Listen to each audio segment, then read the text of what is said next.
Hi எல்லாருக்கும் வணக்கம். So நம்ம ஏற்கனவே சென்ட்ரல் கவர்மெண்ட் முடிச்சிட்டோம் இல்லைங்களா? ஸோ நம்ம இன்னைக்கு பார்க்க போகிறது என்ன பார்த்தீங்கன்னா state government. So central government அதை வந்து நீங்கள் நல்லா தெளிவாக புரிஞ்சுட்டு இருந்தீங்க அப்படின்னு பார்த்தீங்கன்னா ஸ்டேட் கவர்மெண்ட் வந்து தூசி தட்டிட்டு போயிட்டே இருக்கும் இல்லைங்களா? அப்படியே இருக்கும். நான் போன முறையே சொன்னேன் இல்லைங்களா எப்படி இப்படி இருக்குன்னு சொல்லிட்டு அவ்வளோதான் டிஃப்ரென்ஸே அவ்வளோதான் இருக்கும். மற்றபடி எல்லாம் ஒரே மாதிரி தான் இருக்கும். ஓகேங்களா? ஸோ நம்ம ஈஸியாகவே முடிச்சிடலாம் சரிங்களா? சரி ஓகே. ஸ்டேட் கவர்மெண்ட் ஓகேங்களா? ஸோ கான்ஸ்டியூஷன் ஆஃப் இந்தியா வந்து ஃபெடரல் கவர்மெண்ட் ஓகேங்களா? அதை தான் வந்து சொல்லுது, ஃபெடரல் கவர்மெண்ட் பற்றி சொல்லுது. ஸோ இங்கே ஸ்டேட் கவர்மெண்ட் பற்றி என்ன அப்படின்னு பார்த்தீங்கன்னா 28 ஸ்டேட் 9 யூனியன் டெரிட்டரிஸ் இருக்குது. அதாவது கேபிட்டல் டெரிட்டரி வந்து டெல்லி வந்து நம்ம கேபிட்டல் இல்லையா, அது கேபிட்டல் டெரிட்டரி அப்படின்னுவாங்க. ஸோ அதை இன்க்ளூட் பண்ணியே பார்த்தீங்கன்னா 28 ஸ்டேட் 9 யூனியன் டெரிட்டரிஸ் ஓகேங்களா? சரி ஓகே. ஸோ இந்த state government central government part என்ன சொன்னோம் 5ன்னு பார்த்தோம் இல்லைங்களா? ஸோ அந்த மாதிரி ஸ்டேட் கவர்மெண்ட் பார்த்தோன்னா அடுத்த அப்படியே பக்கமே பார்ட் 6 ஓகேங்களா? ஸோ அதோட ஆர்டிகல் என்ன அப்படின்னு பார்த்தீங்கன்னா 152 to 237. சரி, உங்களுக்கான கொஸ்டின் என்ன அப்படின்னு பார்த்தீங்கன்னா சென்ட்ரல் கவர்மெண்ட்டுக்கு ஆர்டிகல் சொல்லியிருக்கேன் இல்லையா? ஸோ அது என்ன அப்படின்னு சொல்லிட்டு கீழே கமெண்ட் பண்ணுங்க ஓகேங்களா? ஸோ அப்போதான் உங்களுக்கு டக்குன்னு வந்து இப்போ பார்த்துட்டு வந்து போடக்கூடாது.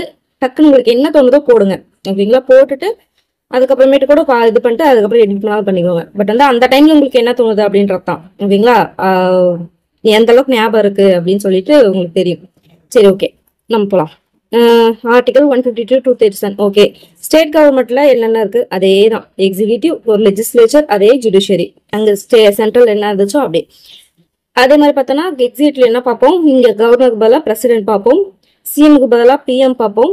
நடுவில் பார்த்தீங்கன்னா இவங்க வருவாங்க, சிஏஜி இவங்கெல்லாம் வருவாங்க, வைஸ் பிரசிடென்ட். இங்கே அந்த மாதிரி வைஸ் பிரசிடென்ட்லாம் கிடையாது ஓகேங்களா? அது ஒன்று மட்டும் தான் இல்லை. பட் பார்த்தீங்கன்னா கவர்னருக்கு சிஎம், கீழே வந்து பார்த்தீங்கன்னா கவுன்சில் ஆஃப் மினிஸ்டர்ஸ் வந்து இருப்பாங்க ஓகேங்களா?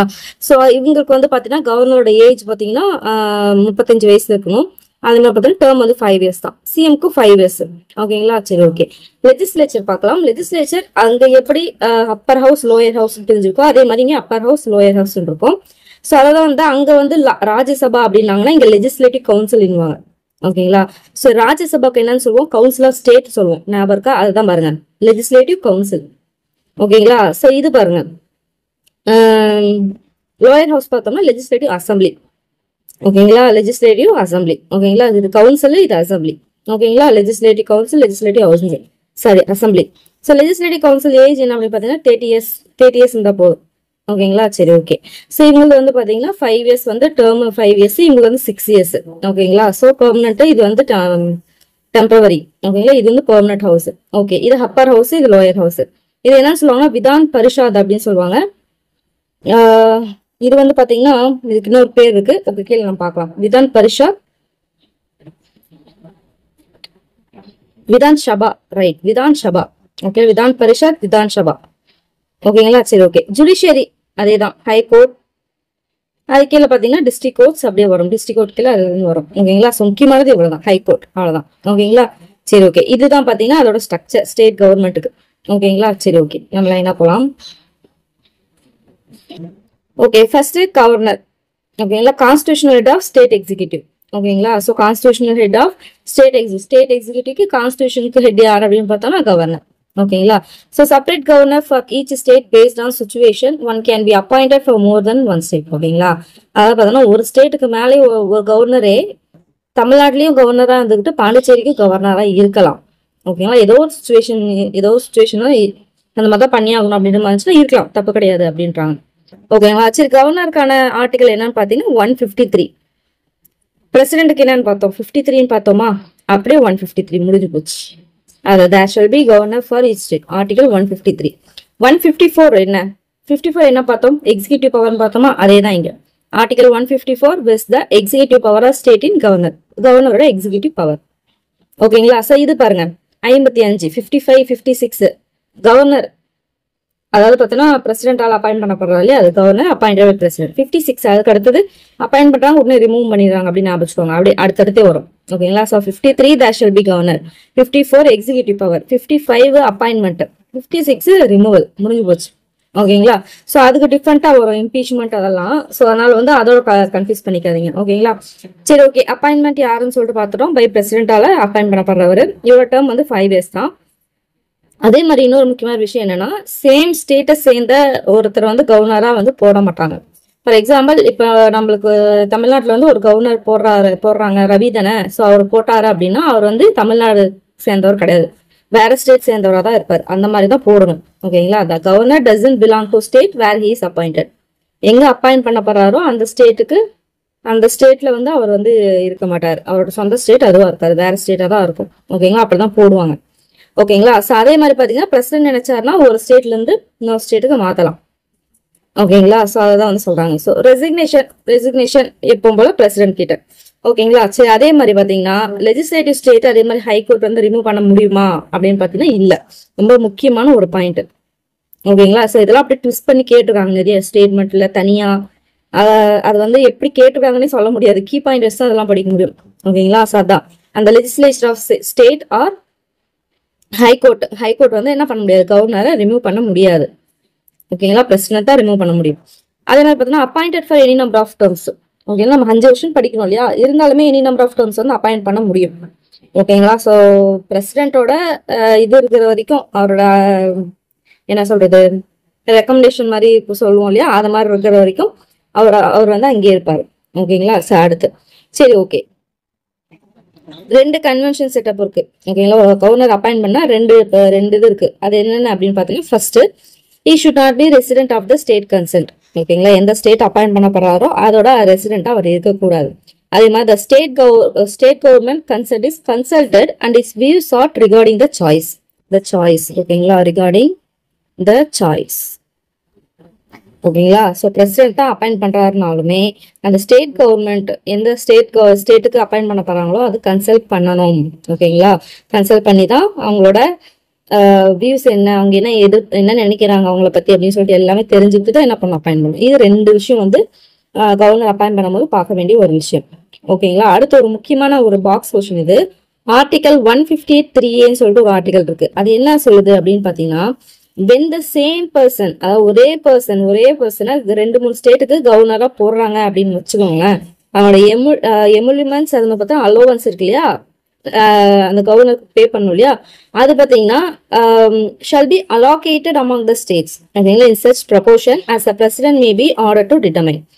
ஓகேங்களா? ஸோ ஸ்டேட் என்ன பண்ணுவாங்க, அலோகேட் பண்ணுவாங்க. பட் அந்த ப்ரொபோர்ஷன்லாம் கரெக்டா இருக்கா அப்படின்னு சொல்லிட்டு பிரசிடென்ட் வந்து செக் பண்ணி அவர் தான் டிட்டர்மைன் பண்ணுவார். ஓகேங்களா? அப்படின்னு சொல்றது தான் பார்த்தோம்னா ஆர்டிகல் 158(3A). ஓகேங்களா? அவரோட 2-3 ஸ்டேட்டுக்கு மேல கவர்னர் வந்து போடுறாங்க அப்படின்னா அந்த ஸ்டேட்டுக்குள்ளார பிரிச்சு கரெக்டா போடணும். அந்த பிரிச்சிருக்கிறத அவங்க கரெக்டா பிரிச்சிருக்காங்களான்னு சொல்லி டிட்டர்மைன் பண்றது யாருன்னு பார்த்தோம்னா பிரசிடென்ட் தான். ஓகேங்களா? ஸோ கொஸ்டின் வந்து எப்படி வேணாலும் கேட்கலாம். ஆர்டிகல் வச்சு மட்டும் கேட்கணும்னு அவசியம் கிடையாது.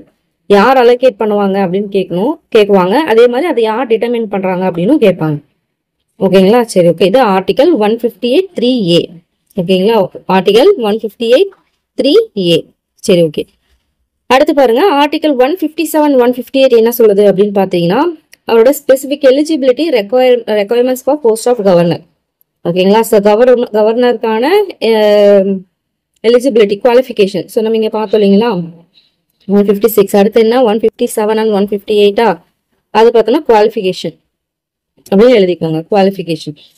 ஓகேங்களா? ஸோ 153 கவர்னர், 154 எக்ஸிகியூட்டிவ் பவர், 155 பார்த்தோம்னா அப்பாயிண்டட் பை பிரசிடென்ட், 156 ரிமூவ் பண்ணிடுறாங்க, 157, 158 பார்த்தோம்னா குவாலிஃபிகேஷன். அதுலேயும் 153A பார்த்தோம்னா ரெண்டு ஸ்டேட்டுக்கு மேலே ஒருத்தவங்களே போட்டாங்கன்னா அவங்களோட சம்பளத்தை பற்றி பேசுறது. ஓகேங்களா? சரி ஓகே, அடுத்து பார்க்கலாம். அடுத்து பார்த்தோம்னா அவரோட தான் ஏஜ் பார்த்தோம்னா 35 இயர்ஸ் இருக்கணும். அதே மாதிரி எந்த பார்லிமெண்ட்லயும் இல்லை ஸ்டேட் லெஜிஸ்லேட்டிவ் மெம்பராக இருக்கக்கூடாது. நம்ம பார்த்துருக்கோம் இல்லைங்களா? ஸோ பார்லிமெண்ட் ஆர் ஸ்டேட் லெஜிஸ்லேச்சர்ல மெம்பராக இருக்கக்கூடாது. அதே மாதிரி ப்ராஃபிட் தரக்கூடிய எந்த ஆக்குபேஷன்லயும் அவங்க இருக்கக்கூடாது. ஓகேங்களா? ஸோ 3 முக்கியமான பாயிண்ட். அதே மாதிரி கவர்னர் வந்து ஹெட் ஆஃப் ஸ்டேட் எக்ஸிக்யூட்டிவ்ன்றாங்க. ஓகேங்களா? Head of state executive. ஓகேங்களா? அடுத்து ஆர்டிகல் 163 என்ன சொல்லுது அப்படின்னு பார்த்தோம்னா, in exercise of function and power governor except certain cases guided by aid and advice of council of ministers headed by CM. ஒன்றும் கிடையாது. ஆர்டிகல் 163 ஒன்றும் கிடையாது. அதாவது பார்த்தீங்கன்னா சிஎம் வந்து ஹெட்டா வச்சுட்டு கவுன்சில் ஆஃப் மினிஸ்டர் ஒரு எய்ட் அண்ட் அட்வைஸ் பண்ணுவாங்க, அவ்வளவுதான். ஓகேங்களா? அதான் இங்க அப்படி சொல்லியிருக்காங்க. ஓகேங்களா? ஸோ 163. ஸோ 163 தான் இது சொல்லுது. இந்த மாதிரி 163. அடுத்து பார்க்கலாமா? சரி ஓகே, எப்பவும் போல பிரசிடென்ட்டுக்கு எப்படி லெஜிஸ்லேட்டிவ் எக்ஸிக்யூட்டிவ் பவர் இருக்கும் அதே மாதிரி இருக்கு இதோட எக்ஸிக்யூட்டிவ் லெஜிஸ்லேட்டிவ் பவர். அதே மாதிரி பார்த்தீங்கன்னா ஃபினான்ஷியல் பவர் இருக்கும், அதே ஜுடிஷியல் பவர் இருக்கும், டிஸ்கிரிஷனரி பவர் இருக்கும், எமர்ஜென்சி பவரும் இருக்கும். ஓகேங்களா? ஸோ அதான் நம்ம பார்க்க போறோம். சரி, ஓகே. ஃபர்ஸ்ட் எக்ஸிக்யூட்டிவ் பார்க்கலாமா? அங்க நம்ம எக்ஸிக்யூட்டிவ்னா என்னன்னு பார்த்தோம்? ஒன்றும் கிடையாது. யாரெல்லாம் அப்பாயிண்ட் பண்றாரோ அது எல்லாமே எக்ஸிக்யூட்டிவ்னு பார்த்தோம் இல்லையா? அதே தான் இங்க இருக்க போகுது. இங்க பாருங்க, governor appoints the leader of majority party in state legislative assembly CM. இது அப்படியே அங்க பார்த்தோம்னா என்ன வரும்? President appoints the leader of majority party in Lok Sabha assembly as பிஎம்னு வருமா? அப்படியே இருக்கும் பாருங்க. ஓகேங்களா? ஸோ மெஜாரிட்டி பார்ட்டிலேருந்து, அதாவது எதுலேருந்து? அங்க லோக்சபா, இங்க என்னது? State legislative assembly. State legislative அசம்பிளின்றது என்னது? Lower house. அங்கதான் சிஎம் இருப்பாரு. எப்படி அங்க மெஜாரிட்டி ஜெயிச்சு வந்து அதுல மெஜாரிட்டி பார்ட்டி வந்து ஜெயிக்குதோ, அதுல இருக்க ஒரு லீடரா இருப்பாலே அவரை வந்து பிஎம்ஆ போடுவாங்களோ, அந்த மாதிரி ஸ்டேட் லெஜிஸ்லேட்டிவ் அசம்பிளில எல்லாம் ஜெயிச்சு வருவாங்க. ஜெயிச்சு வந்தவங்கள அந்த மெஜாரிட்டி பார்ட்டில யாரோ ஒரு தலைவர் இருப்பாலே அவரை தான் சிஎம்ஆ போடுவாங்க. ஓகேங்களா? ஸோ அதான் இங்க சொல்லியிருக்காங்க. அதை அப்பாயிண்ட் பண்றது யாருன்னு பார்த்தோம்னா கவர்னர். அப்புறம் நம்ம என்னன்னு பார்த்தோம்? அந்த பிஎம்மோட ரெக்கமெண்டேஷன் பேஸ் பண்ணி பிரசிடென்ட் வந்து மற்ற மினிஸ்டர்ஸ் வந்து அப்பாயிண்ட் பண்ணுவாங்கன்னு பார்த்தோமா? அதே தான் இங்க. Appoints other member of council of ministers on recommendation of CM. அங்க பிஎம், இங்க சிஎம். அங்க பிரசிடென்ட், இங்க கவர்னர். அதே தான். ஓகேங்களா? சரி, இங்க பாருங்க, appoints chairman and member of state public service commission. அங்க நம்ம என்ன பண்ணோம்? Appoints chairman and member of யூபிஎஸ்சின்னு பார்த்தோம். யூனியன் பப்ளிக் சர்வீஸ் கமிஷன் பார்த்தோம். இங்க ஸ்டேட் பப்ளிக் சர்வீஸ் கமிஷன். அவ்வளவுதான். அடுத்து இங்க பாருங்க, appoint state election commissioner and determines is condition tenure. அங்க என்னன்னு பார்த்தோம்? இங்க ஸ்டேட் எலெக்ஷன் கமிஷனர், அங்க எலெக்ஷன் கமிஷனர். புரியுதுங்களா? சரி, ஓகே. இது பாருங்க, acts as chancellor of university in state. ரொம்ப முக்கியமானது. ஓகேங்களா? ஸோ நம்ம என்ன குழப்பம் அப்படின்னு பாத்தீங்கன்னா, வைஸ் சான்சலரா சான்சலரான்னு லைட்டா கன்ஃபியூஸ் ஆகும். அவர் சான்சலர் தான். அவர் தான் வைஸ் சான்சலரை அப்பாயிண்ட் பண்ணுவாரு. ஓகேங்களா? So acts as chancellor of university of state. இப்போ தமிழ்நாட்டில் வந்து யூனிவர்சிட்டிலாம் இருக்கும் இல்லையா, அதோட சான்சலர் வந்து அவர் தான்.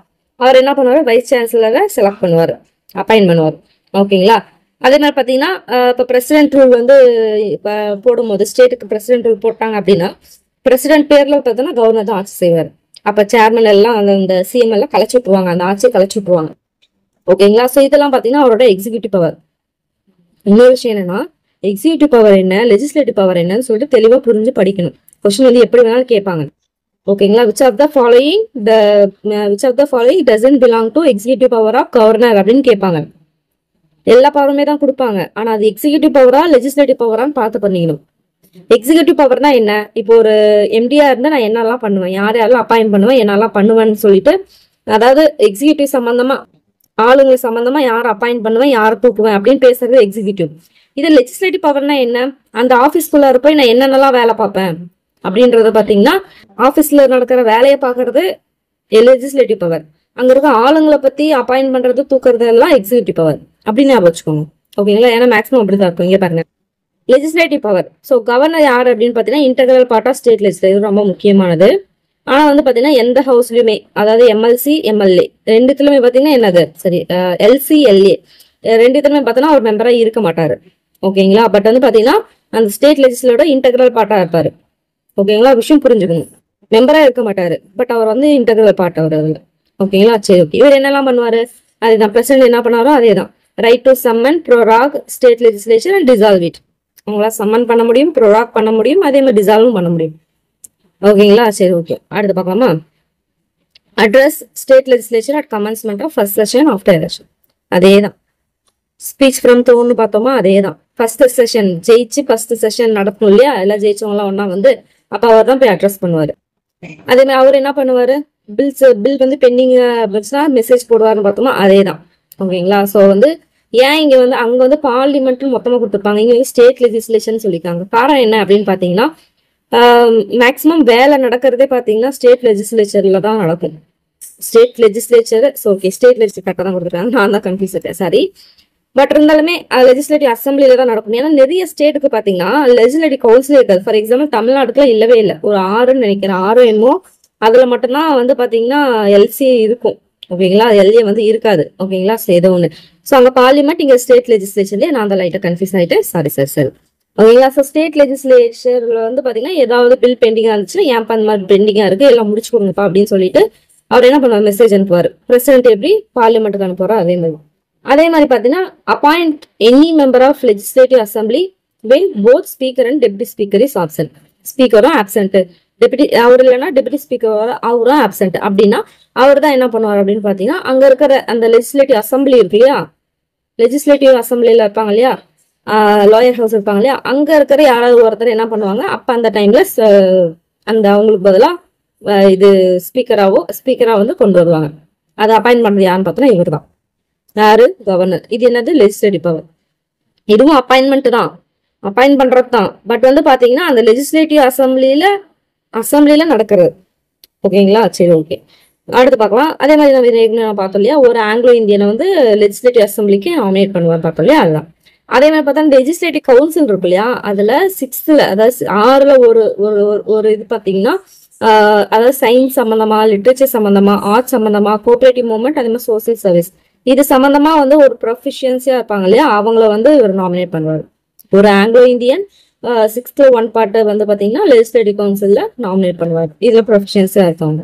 ஓகேங்களா? அதே மாதிரி எந்த பில்லுமே பாத்தீங்கன்னா என்னது, பிரசிடென்ட் சைன் பண்ணாதான் லாவா மாறும் நம்ம பார்த்தோம் இல்லையா, அதே மாதிரிதான் எல்லா பில்லுமே இவரோட சைனுக்கு அப்புறம் தான் அது லாவா மாறும். இவர் வந்து அதை அசென்ட் பண்ணலாம், வித்ஹோல்ட் பண்ணலாம், இல்ல ரிட்டர்னும் பண்ணலாம், என்ன வேணாலும் பண்ணலாம் அவரு. ஓகேங்களா? ஸோ அதுக்கு அடுத்தது பாத்தீங்கன்னா இது பாருங்க, இது ரொம்ப முக்கியமான பாயிண்ட். அதாவது ஆர்டிகல் 213 என்ன சொல்லுதுன்னா ஆர்டினன்ஸ் பத்தி சொல்லுது. ஓகேங்களா? ஸோ ஆர்டினன்ஸ், பிரசிடென்ட்டுக்கு ஒரு ஆர்டினன்ஸ் இருக்கு தெரியுங்களா, பிரசிடென்ட்க்கு ஆர்டினன்ஸ் நம்ம பார்த்தோம், அதோட ஆர்டிகல் என்னன்னு கமெண்ட் பண்ணுங்க. ஓகேங்களா? ஸோ 213 இதே மாதிரி தான் இருக்கும், இது அப்படியே ஷஃபிள் பண்ணி போட்டா வர மாதிரி தான் இருக்கும். ஞாபகப்படுத்தி அதோட ஆர்டிகல் என்னன்னு போடுங்க. ஸோ கவர்னரோட அதான் வந்து ப்ரீவியஸ் இயர் கொஸ்டின், அதனால தான் நான் திரும்ப சொல்றேன். ஓகேங்களா? So okay. ஸோ வந்து கவர்னர் ஆர்டினன்ஸ் பார்த்தீங்கன்னா 213.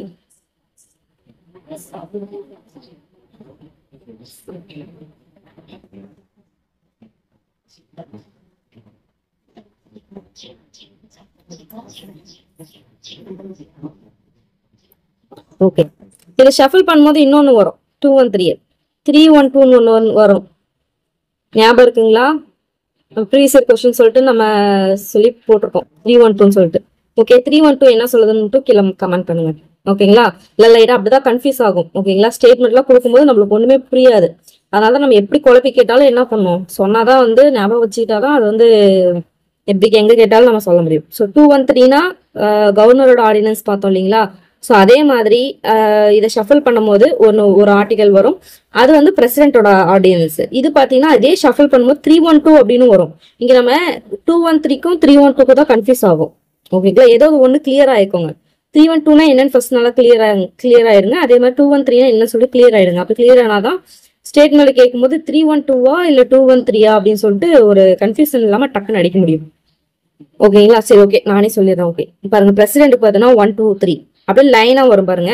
பிரசிடென்ட்க்கு அப்புறம் யார் வருவாங்க, மெயினா கவர்னர் தான் வருவாங்க. அப்ப 213 ஒண்ணுக்கு அப்புறம் 2, அடுத்து யார் வருவாங்க, அதுக்கப்புறம் தான் கீழே அந்த அப்பாயிண்ட் பண்றது எல்லாம் யாரு, அந்த பார்லிமெண்ட் வந்து அப்பாயிண்ட் பண்ணுவாங்க இல்லையா, ஆல் இந்தியா சர்வீஸ, அது என்ன வரும் 312 1 2 3 அவங்களோட ஹைராரிக்கி மாதிரி அப்படியே வரும் பாருங்க. ஃபர்ஸ்ட் பிரசிடென்ட், அடுத்து கவர்னர், அதுக்கப்புறம் அவங்க எல்லாம் அப்பாயிண்ட் பண்ற அந்த ஆல் இந்தியா சர்வீஸ் லைனா வருதுங்களா. இது அப்படி ஞாபகம் வச்சிட்டீங்க அப்படின்னா கன்ஃபியூஸே ஆகாது. ஓகேங்களா? ஸோ ஆர்டினன்ஸ் வந்து ரொம்ப முக்கியமான ஒரு கொஸ்டின். ஓகேங்களா? ஸோ அதுக்காக தான் நான் இது சொல்றேன். வேற என்ன? ஓகே, அதான் சொல்றாங்க. ஓகேங்களா? ஸோ ஆர்டிகல் 213 பாத்தீங்கன்னா ஆர்டினன்ஸ் பிறப்பிக்கிறது, அவசர பிரகடன நிலை பிறப்பிப்பாங்க இல்லையா, அது. ஓகேங்களா? ஸோ வந்து லெஜிஸ்லேச்சர், ஸ்டேட் லெஜிஸ்லேச்சர் வந்து செஷன்ல இல்லாதப்போ ஆர்டினன்ஸ் வந்து ப்ரமோகல் பண்ணுவாங்க. அந்த பவர் வந்து எந்த ஆர்டிகல்ல கொடுத்துருக்காங்க அப்படின்னு பாத்தீங்கன்னா கவர்னருக்கு 213. இது பிரசிடென்ட்டுக்கு யார் கொடுத்துருக்காங்க, என்ன ஆர்டிகல் பார்த்தோம்னா 123 அப்படியே 123 லைனா வரும். ஓகேங்களா? ஆனா வந்து பாத்தீங்கன்னா இது வந்து அப்படியே இவங்க ஒரு டைம் அந்த எமர்ஜென்சி விட்டு வந்துட்டாங்கன்னு வச்சுக்கோங்களேன், 6 மந்த்துக்குள்ளார அதை என்ன பண்ணும், ஸ்டேட் லெஜிஸ்லேச்சருக்கு வந்து அப்ரூவல் கொடுத்து அதை பண்ணா மட்டும் தான் அது ஃபுல்லா இதாகும். இல்லைன்னா அப்படியே வந்து அதை என்ன பண்ணுவாங்க, கேன்சல் பண்ணதுக்கு வாய்ப்பு இருக்கு. ஓகேங்களா? அதான் சொல்லுவாங்க. But ordinance must be approved by legislature within 6 month. ஓகேங்களா? 6 மந்த்க்குள்ள பண்ணும், இல்லை எப்போ வேணா அது வித்ட்ரா பண்ணிக்கலாம். ஓகேங்களா? ஸோ இந்த டைம் 6 மந்த்ன்றதை பார்த்துக்கணும்.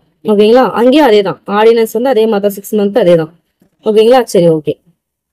வேற என்ன பார்ப்பாங்க அப்படின்னு பாத்தீங்கன்னா ஆனுவல் ரிப்போர்ட்ஸ் ஆஃப், என்னென்ன ஆனுவல் ரிப்போர்ட்ஸ்லாம் கொடுப்பாங்க அப்படின்னு பாத்தீங்கன்னா ஸ்டேட்டோட ஃபினான்ஸ் கமிஷன் இருக்காங்களே அவங்க, அதே மாதிரி ஸ்டேட் பப்ளிக் சர்வீஸ் கமிஷன், அதே மாதிரி சிஏஜி அக்கௌண்ட் இருக்கு இல்லையா, அதை எல்லாமே லெஜிஸ்லேஷன் முன்னாடி அதோட ஆனுவல் ரிப்போர்ட்டை லே பண்ணுவாங்க, இல்லைன்னா வைக்கிறது, சமர்ப்பிக்கிறது. ஓகேங்களா? எது state finance commission, state public service commission, CAG account, யாருக்கு முன்னாடி, லெஜிஸ்லேச்சருக்கு முன்னாடி.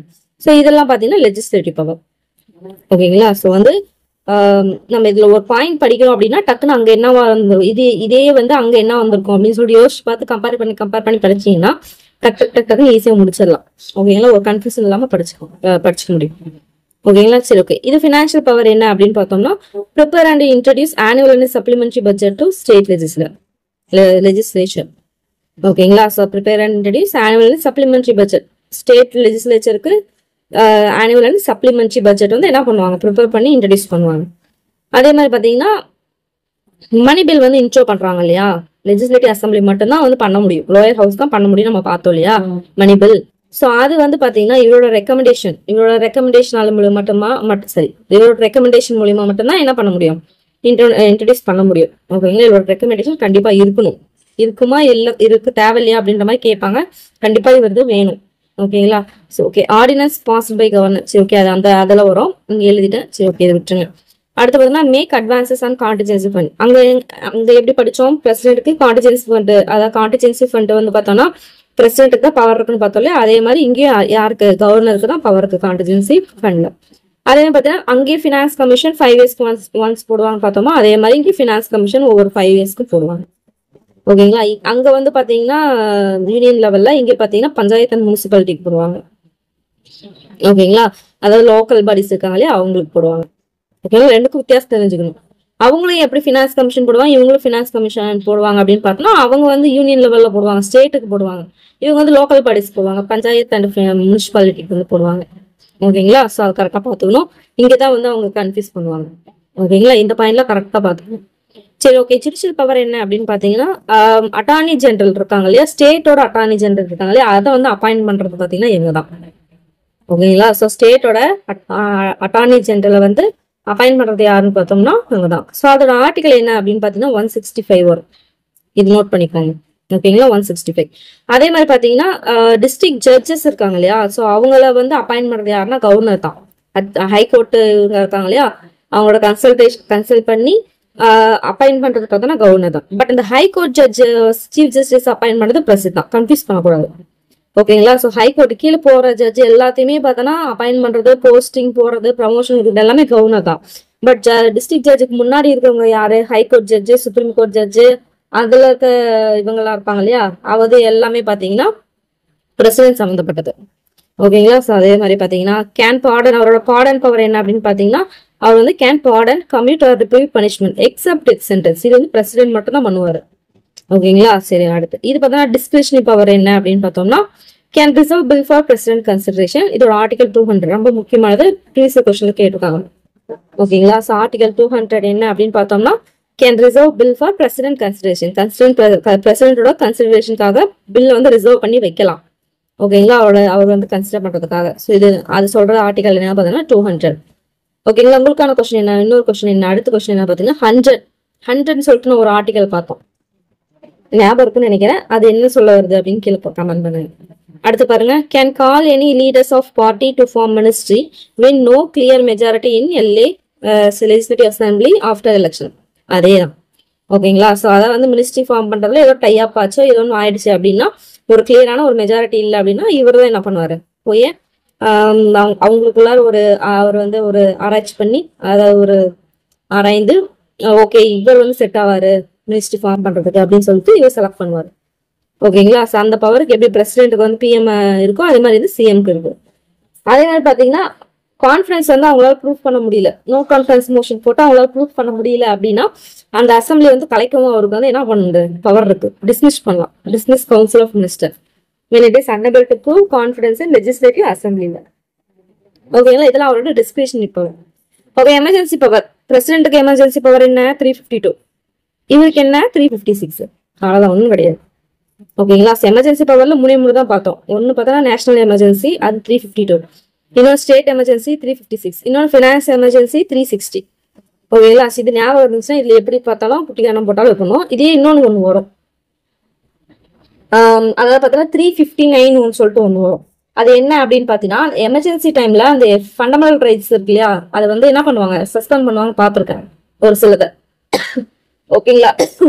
அதை சொல்றது பாத்தீங்கன்னா இது 359 தான். அதாவது எமர்ஜென்சி சம்பந்தமா வருது, அதனாலதான். ஓகேங்களா. ஸோ வந்து பாத்தீங்கன்னா அதுக்கப்புறம் பாத்தீங்கன்னா 356 வரும். இது என்ன அப்படின்னு பாத்தீங்கன்னா ஸ்டேட் அசம்பிளி வந்து டிசால்வ் பண்ணிடுவாங்க.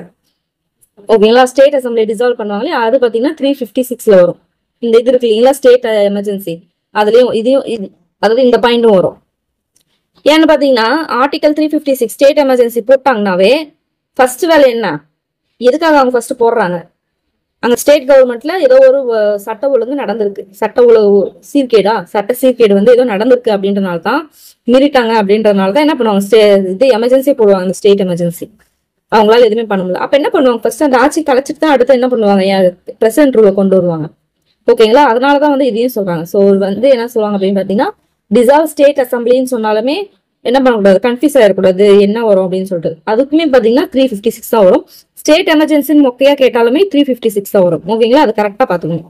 ஓகேங்களா. இந்த 359 அப்படின்னு கேட்டாங்கன்னா ஃபண்டமெண்டல் ரைட்ஸ் வந்து சஸ்பெண்ட் பண்ணுவாங்களே எமர்ஜென்சி டைம்ல, அந்த மேடை போட்டு பேசுறது ஒரு சில இதெல்லாம் குறிப்பிட்டு படிச்சிருப்போம் இல்லையா. ஸோ அது பாத்தீங்கன்னா சஸ்பெண்ட் பண்றது, அதெல்லாம் பாத்தீங்கன்னா சொல்றது வந்து 359. ஓகேங்களா. இதுல எப்படி கொஸ்டின் கேட்பாங்க அப்படின்னு பாத்தீங்கன்னா which of the following articles are imposed during emergency power ன்னு சொல்லிட்டு ஒரு டைம் கொஸ்டின் கேட்டிருந்தாங்க. எப்படி கொஸ்டின் கேக்குறாங்க பாத்தீங்களா, அது எப்படி போயிட்டு இருந்தாங்க அப்படின்னு பாத்தீங்கன்னா ஏ அப்படின்னு கொடுத்து 356, பி 359, சி வந்து டி வந்து போட்டு அது வேற மாதிரி கொடுத்துருந்தாங்க. ஆன்சர் என்ன வரும், ஏ அண்ட் பி. கரெக்ட் தானே, ஏன்னா இது எமர்ஜென்சி பவர். இது என்ன பண்ணுவாங்க, ஃபண்டமெண்டல் ரைட்ஸை டிசால்வ் பண்றது. இது ரெண்டுமே எமர்ஜென்சி டைம்ல எடுக்கிறது தானே, புரியுதுங்களா. இப்படி கொஸ்டின் கேட்பாங்க. அதுதான் ப்ரீவியஸ் கொஸ்டின் வந்து நம்ம என்ன பண்ணோம், செக் பண்ணிட்டே இருக்கணும். ஓகேங்களா. ஸோ எப்பவுமே ஒரு வாரம் வந்து எடுத்து வச்சு படிக்கிறீங்கன்னா 5 நாள் தான் படிக்கணும். 6வது நாள் சாட்டர்டே பாத்தீங்கன்னா என்ன பண்ணணும், ரிவைஸ் பண்ணணும். ஃபுல்லா நீங்க படிச்ச வரைக்கும் ரிவைஸ் பண்ணுங்க. படிச்சே முடிக்கல, அந்த 5 நாள் படிச்சு முடிக்கல, படிச்சது மட்டும் ரிவைஸ் பண்ணுங்க. அடுத்து அந்த 7வது நாள் என்ன பண்ணணும், டெஸ்ட் கண்டிப்பா போட்டு பார்க்கணும். இதை நீங்க கண்டிப்பா ஃபாலோ பண்ணியே ஆகணும். ஓகேங்களா. நான் வந்து பேட்ச்ல எதுவும் ஜாயின் பண்ணல, நான் ஓனாதான் படிக்கிறேன் அப்படின்னா ஒன்றும் பிரச்சனை கிடையாது. நீங்க போய் ஆன்லைன்ல நீங்க எந்த டாபிக்லாம் படிக்கிறீங்களோ அந்த டாபிக் பேஸ் பண்ணி நீங்க அந்த டைட்டில் போட்டு ஆன்லைன் டெஸ்ட்னு போட்டு பாருங்களேன், அவ்வளோ டெஸ்ட் வரும், சூப்பரா போடலாம். ஓகேங்களா. அதுவும் பாத்தீங்கன்னா குரூப் 1 இதாவது இங்கிலீஷ் மீடியத்துக்கு பாத்தீங்கன்னா மெயினா அந்த குரூப் 4 லெவலில் நம்மளுக்கு கொஸ்டினே வராது. குரூப் 2 லெவலு, குரூப் 1 லெவல்ல தான் நம்மளுக்கு கொஸ்டினே வரும். அப்படின் போது இன்னும் நம்ம அட்வான்ஸா நம்ம என்ன பண்ணுவோம், இன்னும் நிறைய விஷயம் தெரிஞ்சுப்போம். இன்னும் நம்ம சூப்பரா வந்து டெஸ்ட் வந்து இங்க கஷ்டமா தான் வரும். இங்க நீங்க 10க்கு ஒரு 5 மார்க் எடுத்திருப்பீங்க. ஏன்னா நம்ம படிக்கிறது எல்லாமே குரூப் 1 லெவல்ல படிப்போம். ஆனா அவ்வளவு பாயிண்ட்ஸ் நம்ம தெரிஞ்சுப்போம். அது நம்ம எங்க ரிஃப்ளெக்ட் ஆகும் அப்படின்னு பாத்தீங்கன்னா குரூப் 4ல உங்களுக்கு ரிஃப்ளெக்ட் ஆகும், சூப்பரா மார்க் எடுப்பீங்க. இதெல்லாம் நான் அனுபவிச்சிருக்கேன். எப்படின்னு பாத்தீங்கன்னா இவரோட டெஸ்ட் எழுதி பார்த்து குருநாத் அகாடமியோட குவாலிட்டி எக்ஸாம் எழுதி பார்த்திருக்கீங்களா, உங்களெல்லாம் வச்சுக்காங்களேன் பாதிக்கு பாதி மார்க் கூட இருக்கும். அவ்வளோ கன்ஃபியூஸ் பண்ணி அதுல இருக்கும் அப்படியே. ஓகேங்களா. ஸோ அது வந்து பாத்தீங்கன்னா அதுல பாதி மார்க்கும் வராது. பட் நார்மலா இங்க எடுப்பாங்க, நார்மல் பேட்சஸ் எல்லாம் இருக்கும் பாத்தீங்களா. ஸோ அவங்களுக்குலாம் போய் அந்த இதெல்லாம் பார்த்துட்டு நீங்க அதில் போய் அட்டன் பண்ணி பாருங்களேன். எனக்கு வந்து கிட்டத்தட்ட எவ்வளவு மார்க் தெரியுமா வந்துச்சு, ஒரு 2-3 கொஸ்டின் தான் வந்து மிஸ்ஸே ஆச்சு. எனக்கு செம்ம ஷாக்கு. அதனாலதான் நம்ம ப்ராக்டிஸ் பண்ணும்போது கஷ்டமா ப்ராக்டிஸ் பண்ணணும். அப்படி குரூப் 1 எடுத்து போட்டு அப்படி பண்ணணும் கொஸ்டின்ஸ் எல்லாம். அந்த மாதிரி நீங்க பண்ணிட்டீங்க அப்படின்னா அதாவது நீங்க கேட்கவே மாட்டாங்கன்னு நினைக்கிற கொஸ்டின் எல்லாம் வந்து பாத்தீங்கன்னு வச்சுக்கோங்களேன், அதாவது அவுட் ஆஃப் சோர்ஸ் நம்ம நினைப்போம்ல, அதெல்லாம் வரும். நான் எக்ஸ்ட்ராவா போய் படிக்கணும் அதுக்குன்னு தேவையில்லாம டைம் வேஸ்ட் பண்ண அப்படிலாம் ஒண்ணும் கிடையாது. எப்படி நம்ம பேட்ச்ல ஜாயின் பண்ணல, கொஸ்டின்ஸ் வந்து இப்படிதான் நம்மளுக்கு இங்கிலீஷ் மேக்ஸிமம் இப்படிதான் நம்மளுக்கு கொஸ்டினே வந்து ஆன்லைன்ல வரணும் போது எப்படி நம்ம டெஸ்ட் போட்ட மாதிரியே இருக்கும். நம்ம வந்து இன்னும் எக்ஸ்ட்ரா இன்ஃபர்மேஷன் கத்துக்கிட்ட மாதிரி அதுலேயே கத்துக்கிட்ட மாதிரி இருக்கும் இல்லையா. ஸோ அதனால பாத்தீங்கன்னா இப்படி வந்து ஆன்லைன் டெஸ்ட் வந்து கண்டிப்பா போட்டு பாருங்க. ஓகேங்களா. சண்டே அதாவது அந்த வாரத்துல ஏதோ ஒரு நாள் எண்டிங் ஆஃப் அந்த எண்டிங் பாத்தீங்கன்னா எப்பவுமே டெஸ்டோட முடிக்கிற மாதிரி பாத்துக்கோங்க. சூப்பரான ரிசல்ட் கொடுக்கும் உங்களுக்கு. டெய்லி நீங்க டெஸ்ட் போடலாம் அவசியமே கிடையாது. 5 டேஸ் படிங்க, ஒரு நாள் ரிவைஸ் பண்ணுங்க, படிச்ச வரைக்கும் ரிவைஸ் பண்ணுங்க. 7வது நாள் கண்டிப்பா டெஸ்ட் போட்டு பாருங்க, உங்களுக்கு சூப்பரா வந்து ரிசல்ட் கிடைக்கும். ஓகேங்களா.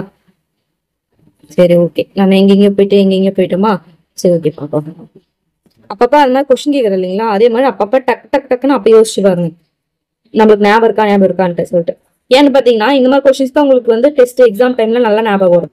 ஆமால இது நம்ம யாரும் கேட்டாங்க நம்ம எங்கேயோ பார்த்து பதில் சொன்னோமே சொல்லிட்டு டக்குன்னு ஞாபகம் வரும். அதுதான் நடுநடுல கொஸ்டின் கேட்கறாங்க. ஓகேங்களா. சோ அது வந்து ஒரு இரிட்டேட்டிங்கா எடுத்துக்கூடாது. ஓகே, இது நான் முடிச்சிட்டோமா, அடுத்து போலாமா. சரி ஓகே, அவ்வளவுதான் முடிஞ்சு. இவரோட பவர்ஸ் எல்லாம் நம்ம பார்த்துட்டோம். ஓகேங்களா. ஸோ கவர்னரோட ப்ரிவிலேஜஸ் ஒன்று இருக்குல்ல, அவருக்குன்னு ஏதாவது ஒரு ப்ரிவிலேஜ் இருக்குல்ல, அது என்ன, அது சொல்றது என்ன அப்படின்னு பாத்தீங்கன்னா ஆர்டிகல் 361(1) இதுல வந்து சொல்லும். ஓகேங்களா. இதுல அவரோட ப்ரிவிலேஜ்லாம் என்ன அப்படின்னு பாத்தீங்கன்னா, எந்த கோர்ட்டுக்குமே அவரோட டியூட்டிஸை பத்தியோ பவர் சம்பந்தமோ நான் ஆன்சர் பண்ணணும்னு அவசியமே கிடையாது.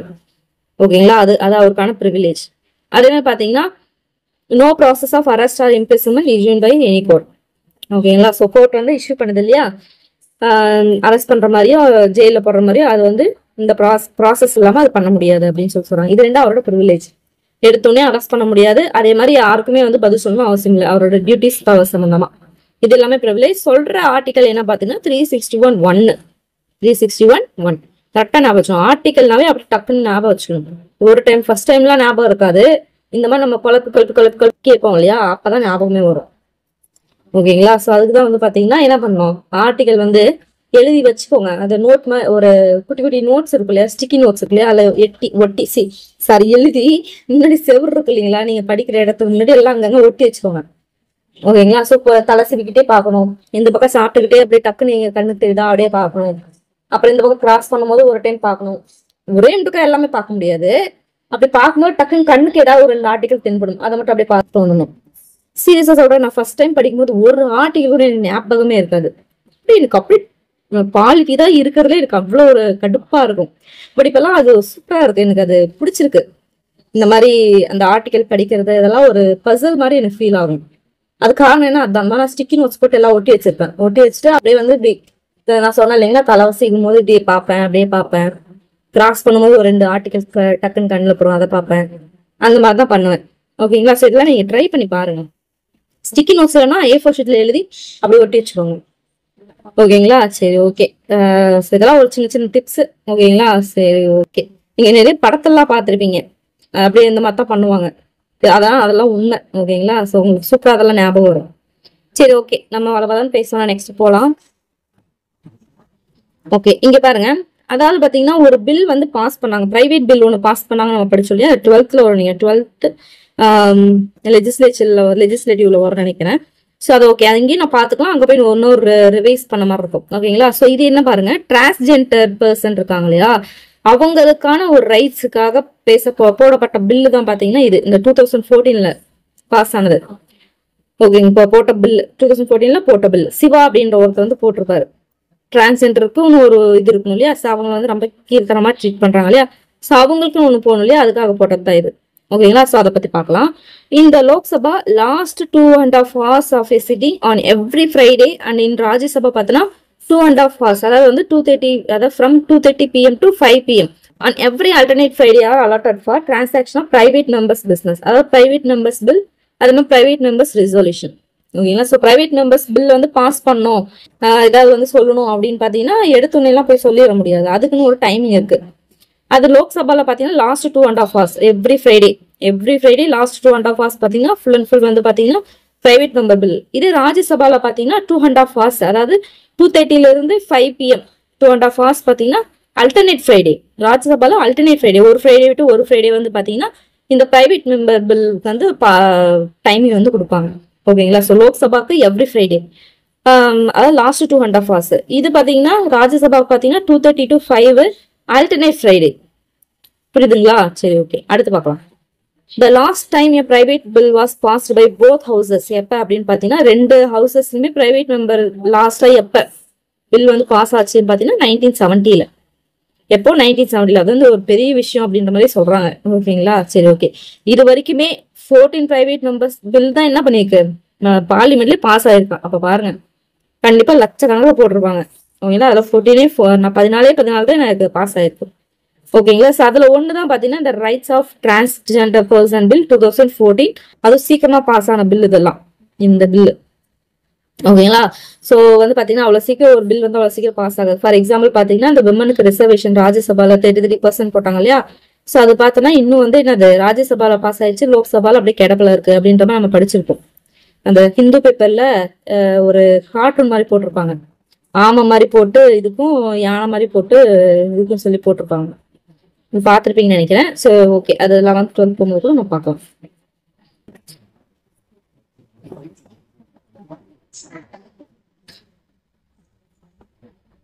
The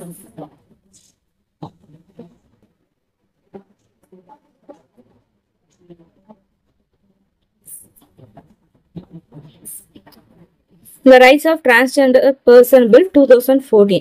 so rights of transgender person bill 2014 ஒரு பிரைவேட் மெம்பர் பில். எங்க இன்ட்ரோ பண்ணாங்க அப்படின்னு பாத்தீங்கன்னா திருச்சியில. யாருன்னு பார்த்தோம்னா சிவா எம்பி, தமிழ்நாடோட எம்பியான சிவா.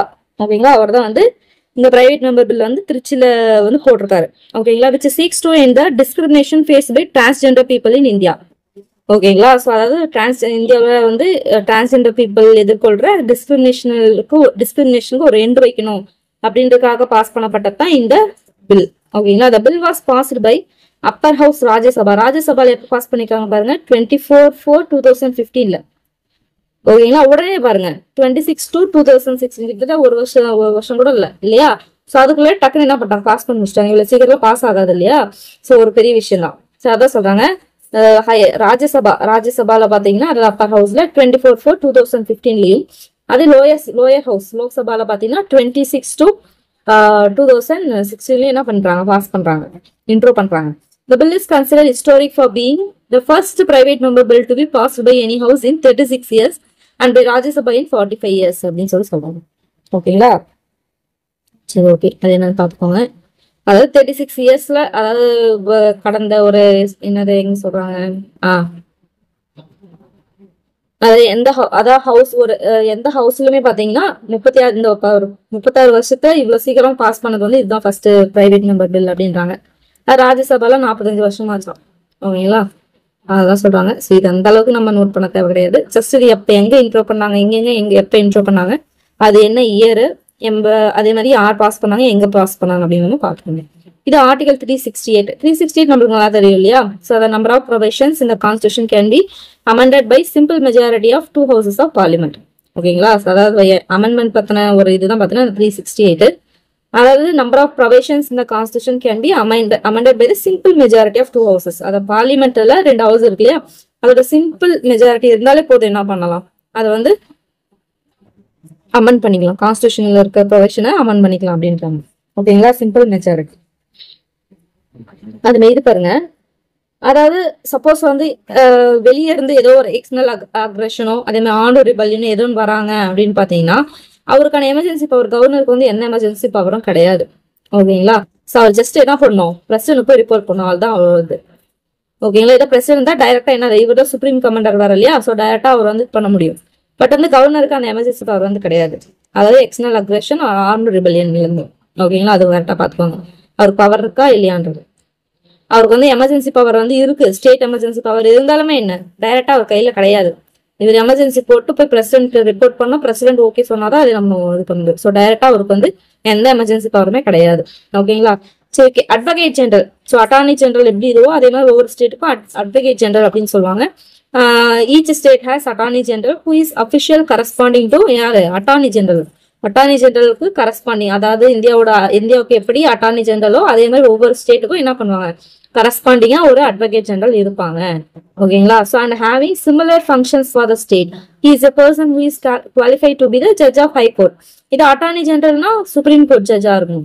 ஓகேங்களா, he is appointed by governor. அவரு பிரசிடென்டால் அப்பாயிண்ட் பண்ணப்படுவார். ரெண்டு பேருக்கு இதுதான் வித்தியாசம்.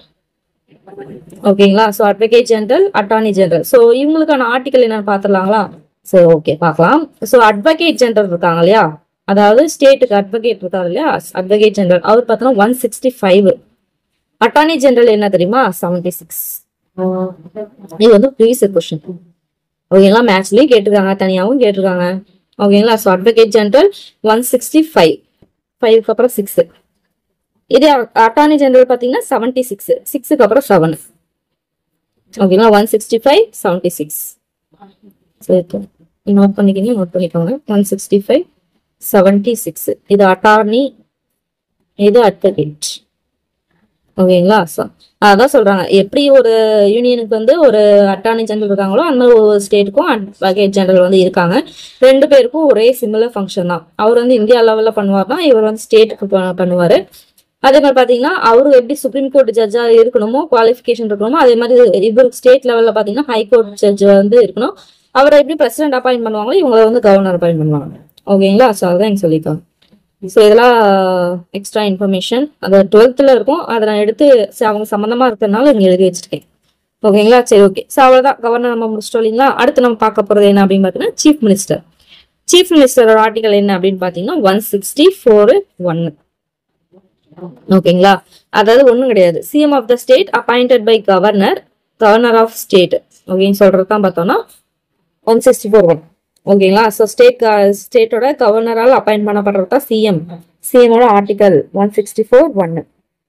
ஓகேங்களா, ஸோ இதில் நீங்கள் நோட் பண்ண வேண்டியது என்னன்னு பார்த்தீங்கன்னு வச்சுக்கோங்களேன். கவுன்சில் ஆஃப் மினிஸ்டருக்கு வந்து ஒரு இதுக்கு முன்னாடி இருக்கும் 163(1) இருக்கும். அதாவது council of minister headed by CM வரும். ஓகேங்களா, சிஎம்க்கு வந்து 164(1) வரும். இவங்களுக்கு முன்னாடியே கவுன்சில் வந்துருவாங்க, மினிஸ்டர்ஸ் வந்துருவாங்க. ஓகேங்களா, ஸோ இதில் ஹைரார்கி வந்து ஆர்டிகல் வந்து சேஞ்ச் ஆகும். அதனால இது கன்ஃபியூஸ் ஆகிடக்கூடாது. இங்கே மட்டும் கொஞ்சம் இதை டிஃப்ரெண்டாக இருக்கும், பார்த்துங்க. ஓகேங்களா, சரி ஓகே. இது பார்த்தீங்கன்னா சிஎம்க்கு கவுன்சில் ஆஃப் மினிஸ்டருக்கு சிஎம் ஹெட்னு வரும். இங்கே என்ன கவர்னர் வந்து அப்பாயிண்ட் பண்ணாங்க சிஎம் அப்படின்னு சொல்லிட்டு வரும். ஓகேங்களா, ஸோ கரெக்டாக பார்த்துவாங்க. சரி ஓகே, சிஎம்க்கும் கவர்னருக்கும் என்ன வித்தியாசம் அப்படின்னு பார்த்தீங்கன்னா இவர் வந்து ரியல் எக்ஸிக்யூட்டிவ் அத்தாரிட்டி, பட் இவர் என்னது நாமினல் எக்ஸிக்யூட்டிவ் அத்தாரிட்டி. அதே தான், எப்படி பிரசிடென்ட் வந்து நாமினல் எக்ஸிக்யூட்டிவ், அதே மாதிரி தான் கவர்னர் இங்கே நாமினல் எக்ஸிக்யூட்டிவ். அதே மாதிரி பிஎம் வந்து எப்படி அங்கே ரியல் எக்ஸிக்யூட்டிவ், அதே மாதிரி இவங்க வந்து சிஎம் ரியல் எக்ஸிக்யூட்டிவ். பிஎம் வந்து எப்படி ஹெட் ஆஃப் கவர்மெண்ட்டோ அதே மாதிரி பார்த்தீங்கன்னா அவங்க ஹெட் ஆஃப் கவர்மெண்ட். ஆனால் இவர் ஹெட் ஆஃப் ஸ்டேட்டுக்கு வந்து ஹெட், அவ்வளோதான். ஓகே தானே. ஆனால் அந்த கவர்மெண்ட்டுக்கு ஹெட் யாரு அப்படின்னு பார்த்தீங்கன்னா சிஎம் தான். ஓகேங்களா, ஸோ வந்து பார்த்தீங்கன்னா ரெண்டுக்கும் வித்தியாசம் தெரிஞ்சு கரெக்டாக பார்த்தீங்கன்னா இதில் தான் நம்மளுக்கு கன்ஃபியூஸ் ஆகும். ஓகேங்களா, சரி ஓகே. அடுத்து பார்க்கலாமா, அப்பாயின்மெண்ட் எப்படி பண்ணணும்னு பார்த்தீங்கன்னா சிஎம் யார் அப்பாயிண்ட் பண்ணுவாங்க, கவர்னர் ஆஃப் ஸ்டேட். இது நமக்கு தெரிஞ்சது இல்லையா. ஸோ அதனால டேர்ம் என்ன அப்படின்னு பார்த்தீங்கன்னா 5 years சொல்லுவாங்க, பட் வந்து நோ ஃபிக்ஸ்டு டேர்ம். ஓகேங்களா, ஸோ ஏன் அப்படின்னு பார்த்தீங்கன்னா எம்எல்ஏஸோட மெஜாரிட்டி, அந்த லெஜிஸ்லேட்டிவ் அசம்பிளி அவங்களுக்கு இல்லை எம்எல்ஏஸ் இருப்பாங்களே அவங்களோட மெஜாரிட்டி இருக்க வரைக்கும் இவர் என்ன பண்ணலாம், he enjoys as long he has majority of எம்எல்ஏஸ்ன்றாங்க. ஓகேங்களா, ஸோ எப்போ ஒரு லாசஸ் கான்ஃபிடன்ஸ் ஆஃப் மெஜாரிட்டி இழக்கிறாரோ அப்போ என்னது இவர் ரிசைன் பண்ணிடுவாரு. ஓகேங்களா, ஸோ இதுதான் அப்பாயின்மெண்ட். ஓகேங்களா, சரி ஓகே. அடுத்து பார்க்கலாம், இவரோட பவர்ஸ் அண்ட் ஃபங்க்ஷன் என்ன அப்படின்னு பார்த்தீங்கன்னா அதே தான் வரும். Relative to council of minister பொறுத்த வரைக்கும் அவரோட ஃபங்க்ஷன் என்ன அப்படின்னு பார்த்தீங்கன்னா recommend to governor to appoint minister. ஓகேங்களா, அப்படியே இருக்கும் பாருங்க, அதே மாதிரி இருக்கும். அது மாதிரி அலோகேட் ப்ரோட்டோஃபோலியோஸ், அதாவது டிபார்ட்மெண்ட்ஸ் அமாங் மினிஸ்டர்ஸ். ஓகேங்களா, அப்படியே இருக்குங்களா. அதே மாதிரி ஷஃபிள்ஸ் அண்ட் ரீஷஃபிள்ஸ் மினிஸ்ட்ரி, அதே பவர். அது presides over meeting of council of ministers and influences decision. அதே பார்த்தீங்கன்னா guides, directs, controls and coordinates activities of ministers எல்லாம் சூப்பர்வைஸ் பண்ணுவாங்கன்னு பார்த்தோம் இல்லையா, அதே தான் அப்படியே இருக்கும் கவுன்சில் ஆஃப் மினிஸ்டர் பொறுத்த வரைக்கும். சரி ஓகே, கவர்னர் பொறுத்த வரைக்கும் என்ன பண்ணலாம் அப்படின்னு பார்த்தீங்கன்னா நம்ம என்னன்னு பார்த்தோம், என்னன்னு பார்த்தோம், அட்டார்னி ஜெனரல், அதே மாதிரி எலெக்ஷன் கமிஷனர், அதே மாதிரி chairman and member of UPSC, அப்புறமேட்டு அங்க இருக்கிற பிளானிங் கமிஷன், ஃபினான்ஸ் கமிஷன், இதெல்லாம் பிஎம்மோட அட்வைஸ் படி என்ன பண்ணுவாரு பிரசிடென்ட் அப்பாயிண்ட் பண்ணுவார்னு பார்த்தோமா. அதே தான் இங்க அப்படி வந்து பாத்தீங்கன்னா ஸ்டேட்டுக்கு அப்படி தூக்கி போடுங்க. Advises governor in relation to appointment of யாரு அட்வொகேட் ஜெனரல். அங்க அட்டார்னி, இங்க அட்வொகேட். அங்க வெறும் எலெக்ஷன் கமிஷனர், இங்க ஸ்டேட் எலெக்ஷன் கமிஷனர். பாருங்க, ஒரு விஷயம் புரிஞ்சுக்கோங்க, முன்னாடி ஸ்டேட் எலெக்ஷன் கமிஷனர் வந்துச்சு அப்படின்னா ஸ்டேட் லெவல்ல, அதாவது லோக்கல் பாடிஸ்க்கு வந்து எலெக்ஷன் கண்டக்ட் பண்றவங்க. வெறும் எலெக்ஷன் கமிஷனர் வந்துச்சு அப்படின்னு பாத்தீங்கன்னா அவங்க வந்து ஸ்டேட்டுக்கு பிளஸ் வந்து பாத்தீங்கன்னா யூனியன் லெவல்ல. ஓகேங்களா, ரெண்டும் கன்ஃபியூஸ் பண்ணிக்கூடாது. இன்னும் ஸ்டேட் எலெக்ஷன் கமிஷன் தானே, அப்ப ஸ்டேட்டுக்கு இவங்க தான் பண்ணுவாங்கன்னு சொல்லிட்டு நினைக்க கூடாது. State election commissioner local bodies தான் மட்டும்தான் பண்ணுவாங்க, லைக் முனிசிபாலிட்டி இவங்க எல்லாம் இருப்பாங்க இல்லையா, ஸோ அது பண்றவங்க. ஓகேங்களா, சரி ஓகே. ஏன்னா இங்கதான் வந்து கன்ஃபியூஸ் ஆகும். இப்போ ஸ்டேட்மெண்ட் ஒரு டைம் கொடுத்து கேட்டிருக்காங்க. ஓகேங்களா, சரி ஓகே. அதே மாதிரி சேர்மன் அண்ட் மெம்பர்ஸ் ஆஃப் அங்க யூபிஎஸ்சி, இங்க chairman and members of state public service commission. அதே மாதிரி அங்க சேர்மன் அண்ட் மெம்பர் ஆஃப் அங்க யூனியன் பிளானிங் கமிஷன், இங்க பாத்தீங்கன்னா ஸ்டேட் பிளானிங் கமிஷன், அங்க இருக்க பினான்ஸ் கமிஷன், இங்க ஸ்டேட் பினான்ஸ் கமிஷன். அப்படியே ஓகேங்களா, அதனாலதான் இது ஈஸியா இருக்கும் சொன்னாது. அதை புரிஞ்சு போச்சுன்னா அப்படின்னா இது சூப்பரா படிச்சிடலாம் சொன்னேன். இங்கேயும் அதே பாருங்க, ரிலேட்டிவ் ஸ்டேட் லெஜிஸ்லேச்சர் சம்பந்தமா என்ன பண்ணுவாரு அப்படின்னு பாத்தீங்கன்னா ஒண்ணும் கிடையாது, அதேதான். Advises governor to summon and proroguing session of SL. State legislation வந்து அந்த செஷன் போடுவாங்க இல்லையா, அதை பத்தி அட்வைஸ் பண்றது, அது பண்றதை பத்தி கவர்னருக்கு அட்வைஸ் பண்றது எல்லாம் பண்றது பார்த்தோன்னா இவர் தான். அதே மாதிரி தான் பிஎம் நம்ம என்னன்னு பார்த்தோம், அதுக்கான இது என்ன, ஏதோ ஒரு விஷயத்துக்காக தான் இது பண்ணோம் இல்லையா, அதை டிசைன் பண்றது, அந்த டேட் டிசைட் பண்றது எல்லாமே பிஎம் பார்த்தோம். அதே தான் இங்க கொடுத்துருக்காங்க. ஓகேங்களா, அதே மாதிரி பாருங்க, announces government policy and floor of houses. அதே மாதிரி பில்ஸ் இன்ட்ரடியூஸ் பண்றது லெஜிஸ்லேட்டிவ் அசம்பிளில, அதே அதே மாதிரி பாத்தீங்கன்னா can recommend dissolution of legislative assembly to governor, இதுவும் அவர் பண்ணலாம். இதெல்லாம் ஸ்டேட் லெஜிஸ்லேச்சர் பேஸ் பண்ணி. ஓகேங்களா. ஸோ கிட்டத்தட்ட அதே மாதிரி தான் இருக்கும், ரெண்டும் ஒரு டிஃபரன்ஸ் இருக்காது. ஓகேங்களா. இதுவும் பாருங்க, இதுவும் அதே தான் வரும். ஸோ கவுன்சில் ஆஃப் மினிஸ்டர்ஸ் என்ன, அவங்களுக்கான இது என்ன அப்படின்னு பார்த்தீங்கன்னா 163(1) என்ன சொல்றாங்கன்னா, council of minister head by CM. So CM தான் என்னது இவங்களுக்குலாம் ஹெட், இதெல்லாம் நல்லாவே தெரியும். அங்கே நம்ம என்ன பார்த்தோம், எல்லாம் கலெக்டிவ்லி ரெஸ்பான்சிபிள் டு பார்லிமெண்ட் பார்த்தோமா, அதே தான் இங்கே. இவங்கெல்லாம் collectively responsible to state legislature, முடிஞ்சு போச்சு. இதுவும் ரொம்ப முக்கியமான ஒரு பாயிண்ட். அதே மாதிரி all council of minister must be member of state legislature. எல்லா மெம்பர்ஸும் என்ன, எல்லா கவுன்சில் ஆஃப் மெம்பர்ஸ் இருக்காங்களே, அந்த மினிஸ்டர்ஸ் கவுன்சில் இருக்காங்களே, அவங்க எல்லாமே ஸ்டேட் லெஜிஸ்லேட்டர் ஒரு மெம்பரா தான் இருக்கணும். அப்படி இல்லைன்னா என்ன பண்ணணும், 6 மாசத்துக்குள்ளார அவங்க என்ன பண்ணணும், ஜெயிச்சு வந்துடணும் அப்படின்னு சொல்லி நம்ம அங்கேயும் பார்த்தோம் இல்லைங்களா. அந்த மாதிரி தான் இங்கேயுமே எல்லா கவுன்சில் ஆஃப் மினிஸ்டர்ஸ் என்ன பண்ணிருக்கணும், அந்த மெம்பர் ஆஃப் ஸ்டேட் லெஜிஸ்லேச்சர்ல ஏதோ ஒரு மெம்பரா இருக்கணும்.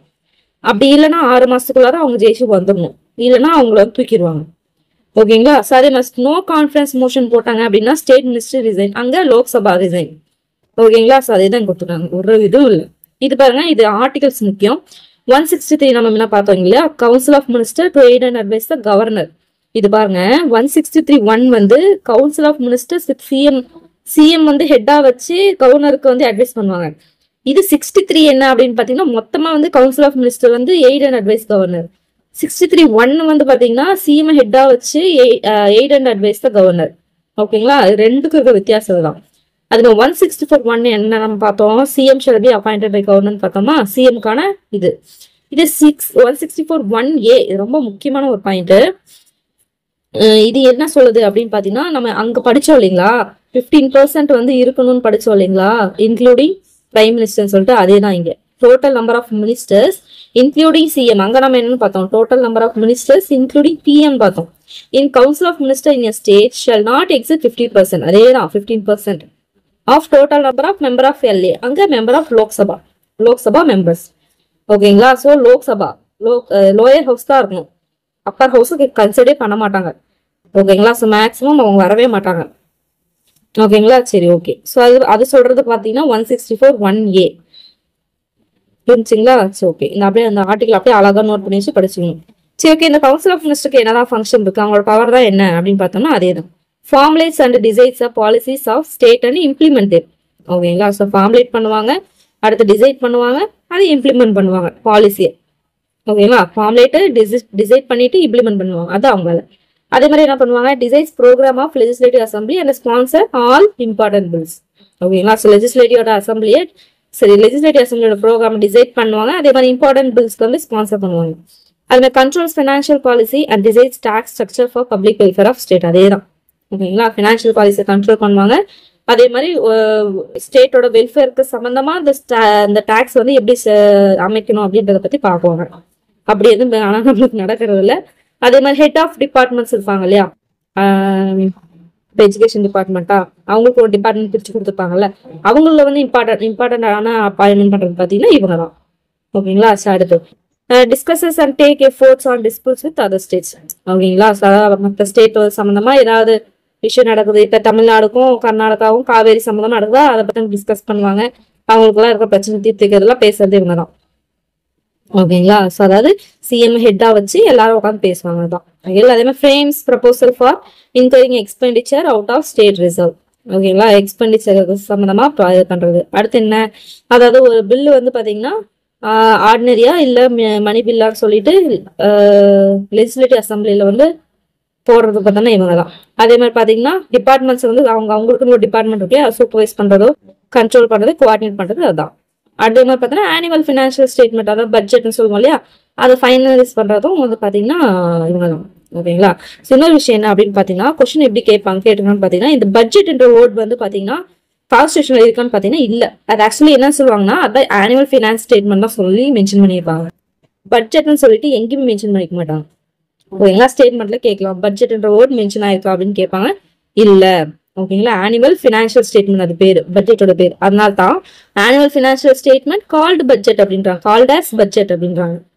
ஓகேங்களா. ஸோ பட்ஜெட்னு இருக்காதுங்க. ஓகேங்களா. அது ஃபர்ஸ்ட் இன்னொரு பாயிண்ட் தெரிஞ்சுக்கோங்க. அடுத்து பாருங்க, proportional representation is not necessary in country where a 2-party system is develop. இது ஒரு ப்ரீவியஸ் இயர் கொஸ்டின். ஆக்சுவலி இதோட முடிஞ்சிருச்சு. இது பார்த்தீங்கன்னா எக்ஸ்ட்ரா ப்ரீவியஸ் இயர் கொஸ்டின். ஓகேங்களா. ஸோ இதெல்லாம் பார்த்தீங்கன்னா power and functions of ministers. ஓகேங்களா. ஸோ அதே தான் ஓகேங்களா? சரி, okay. Proportional representation is not necessary.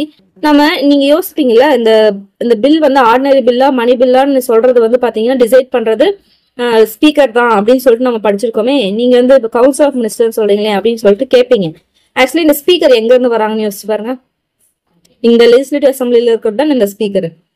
புரிஞ்சுங்களா? சரி, ஓகே. இங்க பார்க்கலாமா? சரி, okay. Proportional representation is not necessary in country where 2 party system. அதாவது வந்து 2 பார்ட்டி மட்டும் இருக்கு நம்ம பார்த்தோம் இல்லையா? அங்க ப்ரொபோஷனல் ரெப்ரசன்டேஷன் நாட் நெசசரி அப்படின்றாங்க, தேவை கிடையாது அப்படின்றாங்க. ஓகேங்களா? நம்ம நேஷனல் பிளட்ஜ் நம்ம ஒண்ணு அந்த ப்ரேயர் எல்லாம் பண்ணுவோம்ல, அது எங்க பண்ணா தெலுங்குல இருந்து கொண்டு வந்தது. ஓகேங்களா? ஸோ அடுத்து பார்த்தோம்னா ஜீரோ ஹார்ன்னு சொல்லிட்டு சொல்லுவாங்க. அது வந்து பாத்தீங்கன்னா 1962. 1960 இன்னொன்னு பார்த்துப்போம், ஞாபகம் இருக்குங்களா? பாண்டிச்சேரி நம்ம டெரிட்டரியோட யுனைட் பண்ணாங்க அப்படின்னு சொல்லிட்டு அதே இயர் தான். ஓகேங்களா? 0 ஹார் வந்து அப்ப இருந்து பிராக்டிஸ்ல இருக்குன்றாங்க. அதே மாதிரி கிரீமி லேயர் அப்படின்னு சொல்லிட்டு ஒரு இது. ஸோ அதை வந்து ஃபர்ஸ்ட் எந்த கேஸ்ல இன்ட்ரடியூஸ் பண்ணிருப்பாங்க அப்படின்னு பாத்தீங்கன்னா Indira Sawhney versus union of India அப்படின்னு சொல்லிட்டு இந்த கேஸ்ல தான் கிரீமி லேயர் அப்படின்னு சொல்லிட்டு ஒரு இதை வந்து இன்ட்ரடியூஸ் பண்ணிருப்பாங்க. இந்த கேஸ்ல தான். இது எல்லாமே ப்ரீவியஸ் இயர் கொஸ்டின். ஓகேங்களா? அப்படி நோட் பண்ணிக்கோங்க. ஸோ அவ்வளோதான், நம்ம எக்ஸிக்யூட்டிவ் முடிச்சிட்டோம். ஸ்டேட் லெஜிஸ்லேச்சர் அதே மாதிரி தான் டக் டக் டக் முடிச்சிடலாம். ஓகேங்களா? சரி, ஓகே. இது பாருங்க, மோஸ்ட் ஸ்டேட்ஸ் வந்து பாத்தீங்கன்னா யூனிகேமரல் தான். எக்ஸாம்பிள் பார்த்தோம்னா தமிழ்நாடுல யூனிகேமரல் தான். லைக் வந்து பாத்தீங்கன்னா நம்ம பை கேமரல் என்ன பார்த்தோம், எல்சி எல்ஏ பார்த்தோமா? அதுல நம்மளது வந்து எல்ஏ மட்டும்தான் இருக்கு, எல்சி வந்து நமக்கு இல்லை.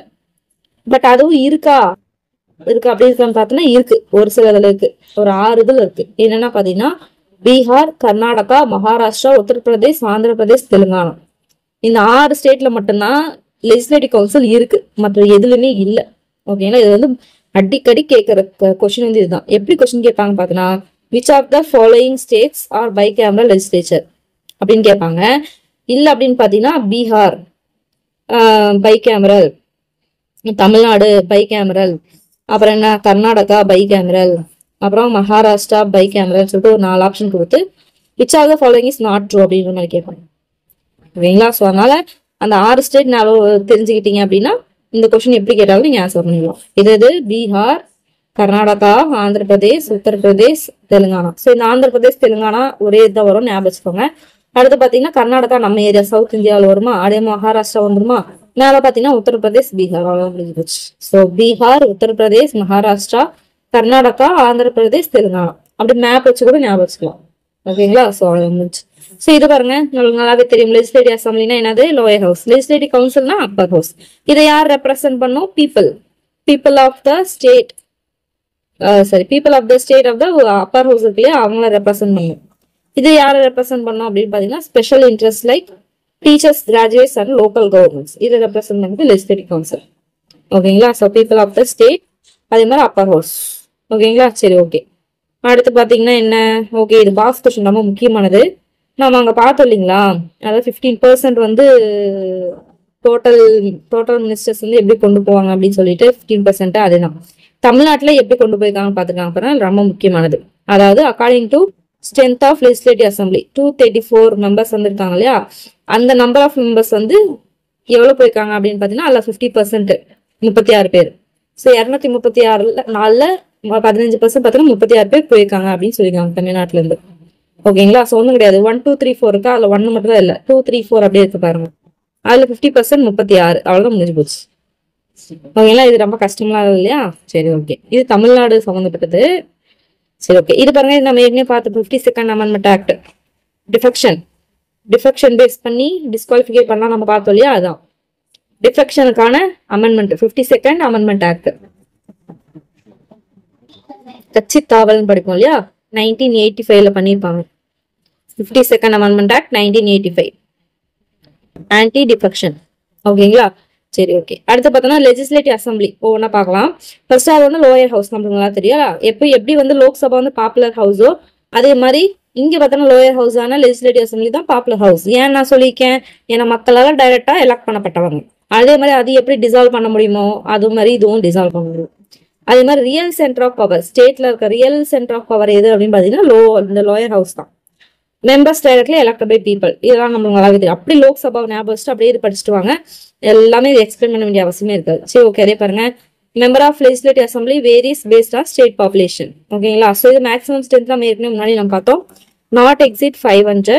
மினிமம் ஸ்ட்ரென்த் பார்த்தீங்கன்னா 60க்கு பிலோ போகக்கூடாது. So 500 to 60க்குள்ளார.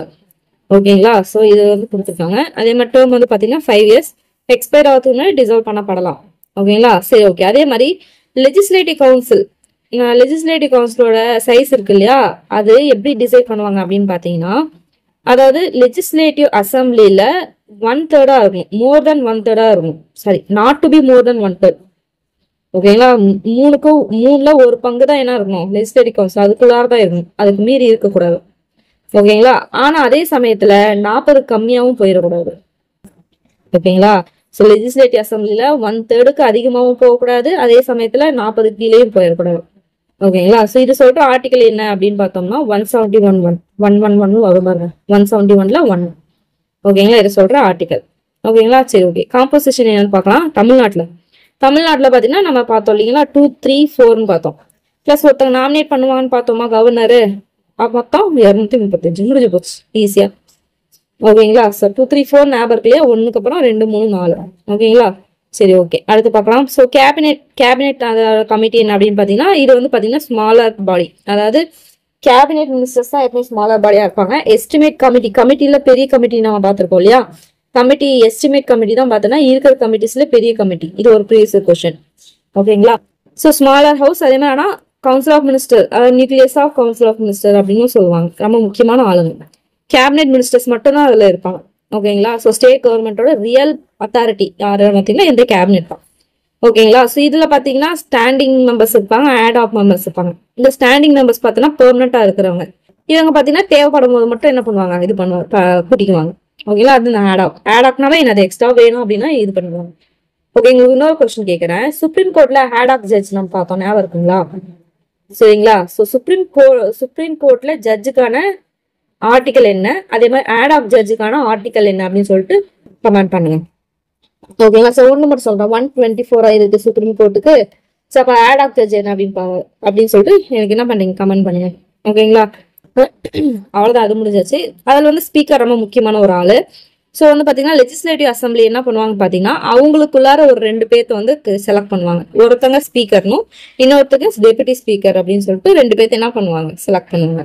ஓகேங்களா? ஸோ அதே தான் எப்படி அங்க செலக்ட் பண்றாங்களோ அதே மாதிரி தான். Maybe removed from office by resolution of assembly after 14 days notice. எப்போ போல எல்லாத்துமே 14 day நோட்டீஸ் வந்து கொடுத்துருவாங்க. அதுக்கப்புறம் அவங்க ரிமூவ் பண்ண நினைச்சா ரிமூவ் பண்ணிக்கலாம்.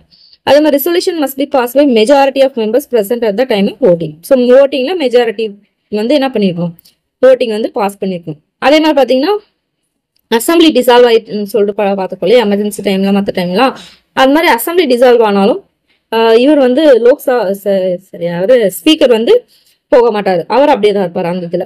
ஓகேங்களா? ஸோ அதே மாதிரி டைம்ல ஸ்பீக்கர் வந்து ஏதாவது வேலையோ ஏதோ உடம்பு சில வராமல் போயிட்டாருன்னா டெப்டி ஸ்பீக்கர் அதுபோல வந்து ஃபங்க்ஷன் வந்து பெர்ஃபார்ம் பண்ணுவார். ஓகேங்களா? அதே தான் திரும்ப அதே தான் வரும். ஓகேங்களா? சரி, ஓகே. ஸோ அதுக்கு அடுத்து பார்த்தீங்கன்னா லெஜிஸ்லேட்டிவ் கவுன்சில் அப்படின்றவங்க பார்த்தீங்கன்னா அப்பர் ஹவுஸ் விதான் பரிஷாத்னு சொல்லுவாங்க.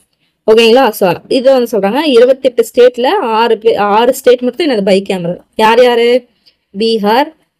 பீகார், உத்தரப்பிரதேஷ், அப்புறம் யார், மகாராஷ்டிரா, கர்நாடகா, ஆந்திர பிரதேஷ், தெலுங்கானா. இவங்க மட்டும் தான் என்னது பை கேமரா. ஓகேங்களா? இவங்க வந்து பெர்மனன்ட் ஹவுஸ், எப்படி ராஜ்யசபாவோ அந்த மாதிரி தான் permanent house, cannot be dissolve. அவங்களுக்கு எப்படி 6 years அதே தான் இவங்களுக்கும் 6 years. எப்படி அவங்களுக்கு 2 வருஷத்துக்கு ஒரு டைம் 3ல ஒரு பங்கு பேர் வந்து ரிட்டையர் ஆவாங்களோ அதே மாதிரி தான் 2 வருஷத்துக்கு ஒரு டைம் இங்கேயும் 3ல ஒரு பங்கு ரிட்டையர் ஆகிட்டே இருப்பாங்க, ஆளுங்க வந்துகிட்டே இருப்பாங்க. ஓகேங்களா? ஸோ இங்க வந்து பாத்தீங்கன்னா 30 year வந்து என்ன பண்ணிருக்கணும், கம்ப்ளீட் ஆயிருக்கு. அதே மாதிரி ஓட்டர் லிஸ்ட்ல அவங்க சொன்னோம் இல்லைன்னா ஓட்டர் லிஸ்ட்ல இருக்குன்னு சொல்லிட்டு அதே மாதிரி ஓட்டர்ஸ் லிஸ்ட்ல இருக்கணும். ஓகே, எங்களுக்கு எலெக்ஷன் எப்படி நடக்கும் அப்படின்னு பாத்தீங்கன்னா ஒரு லிஸ்ட் இருக்கு. இது ரொம்ப முக்கியமான ஒரு லிஸ்ட்.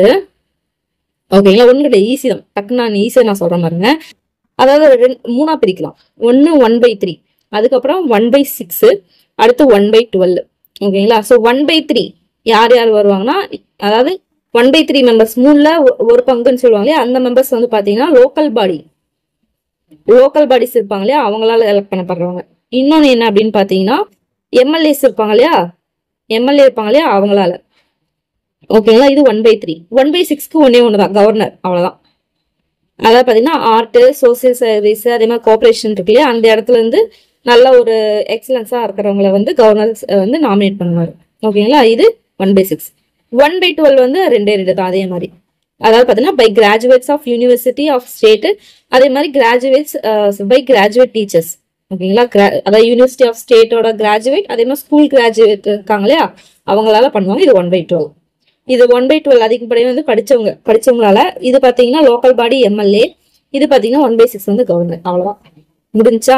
இது கரெக்டாக பார்த்துக்கணும். இது வந்து கன்ஃபியூஸ் பண்ணி கேட்பாங்க. ஓகேங்களா, எது கரெக்டாக தப்புணும்.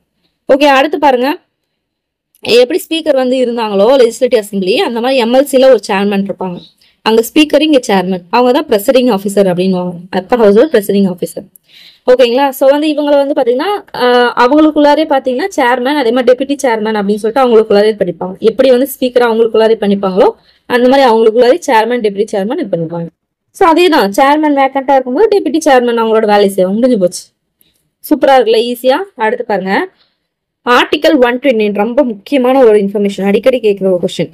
ஓகேங்களா, ஸோ இதுல பாத்தீங்கன்னா அதாவது எம்எல்சியை பேஸ் பண்ணி வர கொஸ்டின்னா இதான் வரும்.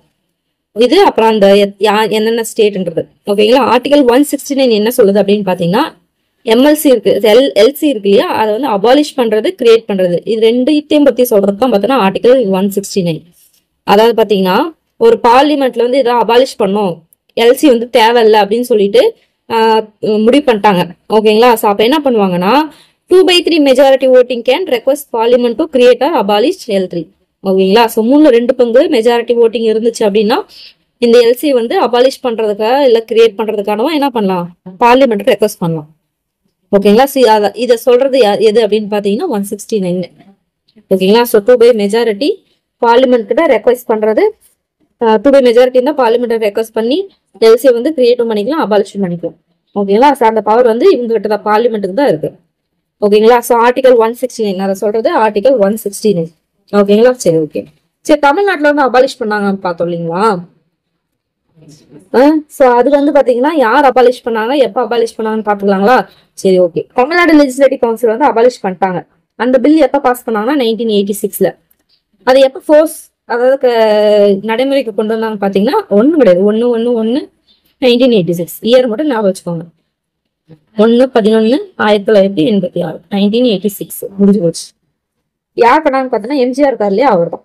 இதே 1986ல அவர் இறந்து போவார். ஓகேங்களா, ஸோ 1/11/1986 அதே மாதிரி 1/11/1986 எம்ஜிஆர் வந்து பண்ணியிருப்பாரு. எம்ஜிஆர் அதே வருஷத்துல இறந்து போயிருப்பாரு. அது 1988ல பார்த்தோன்னா அவர் பாரத ரத்னாவும் கொடுத்துருப்பாங்க. ஸோ அப்படியே அங்கங்க நம்மளுக்கு தெரிஞ்சதுல அப்படி ஞாபகப்படுத்தி பார்த்தோம்.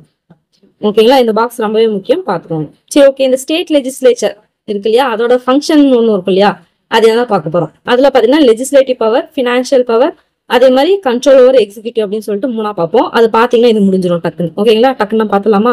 சரி ஓகே, இதோட லெஜிஸ்லேட்டிவ் பவர் என்ன அப்படின்னு பார்த்தீங்கன்னா ஒன்றும் கிடையாது. Can pass laws on all subject mention in state list as per constitution. So கான்ஸ்டியூஷன்ல ஸ்டேட், சென்டர், கான்கரண்ட் 3 பிரிச்சுக்காங்களா. அதுல ஸ்டேட் லிஸ்ட் சம்பந்தமா என்ன லா பாஸ் பண்ணுமோ அது வந்து ஸ்டேட், இந்த பவர், இந்த லெஜிஸ்லேச்சருக்கு வந்து அந்த பவர் இருக்கு பாஸ் பண்றதுக்கு. அதே மாதிரி கான்கரண்ட் சப்ஜெக்ட்லயும் இருக்கு. ஓகேங்களா, அதே மாதிரி பாத்தீங்கன்னா சென்டர் வந்து அந்த கான்கரண்ட்ல ஏதோ ஒரு லா பாஸ் பண்றாங்க அப்படின்னு பாத்தீங்கன்னா அந்த கான்கரண்ட் சப்ஜெக்ட் பேஸ் பண்ணி ஸ்டேட் வந்து ஒரு லா போட்டிருப்பாங்க இல்லையா, அது இன்னாபரேட்டிவா ஆயிடும்.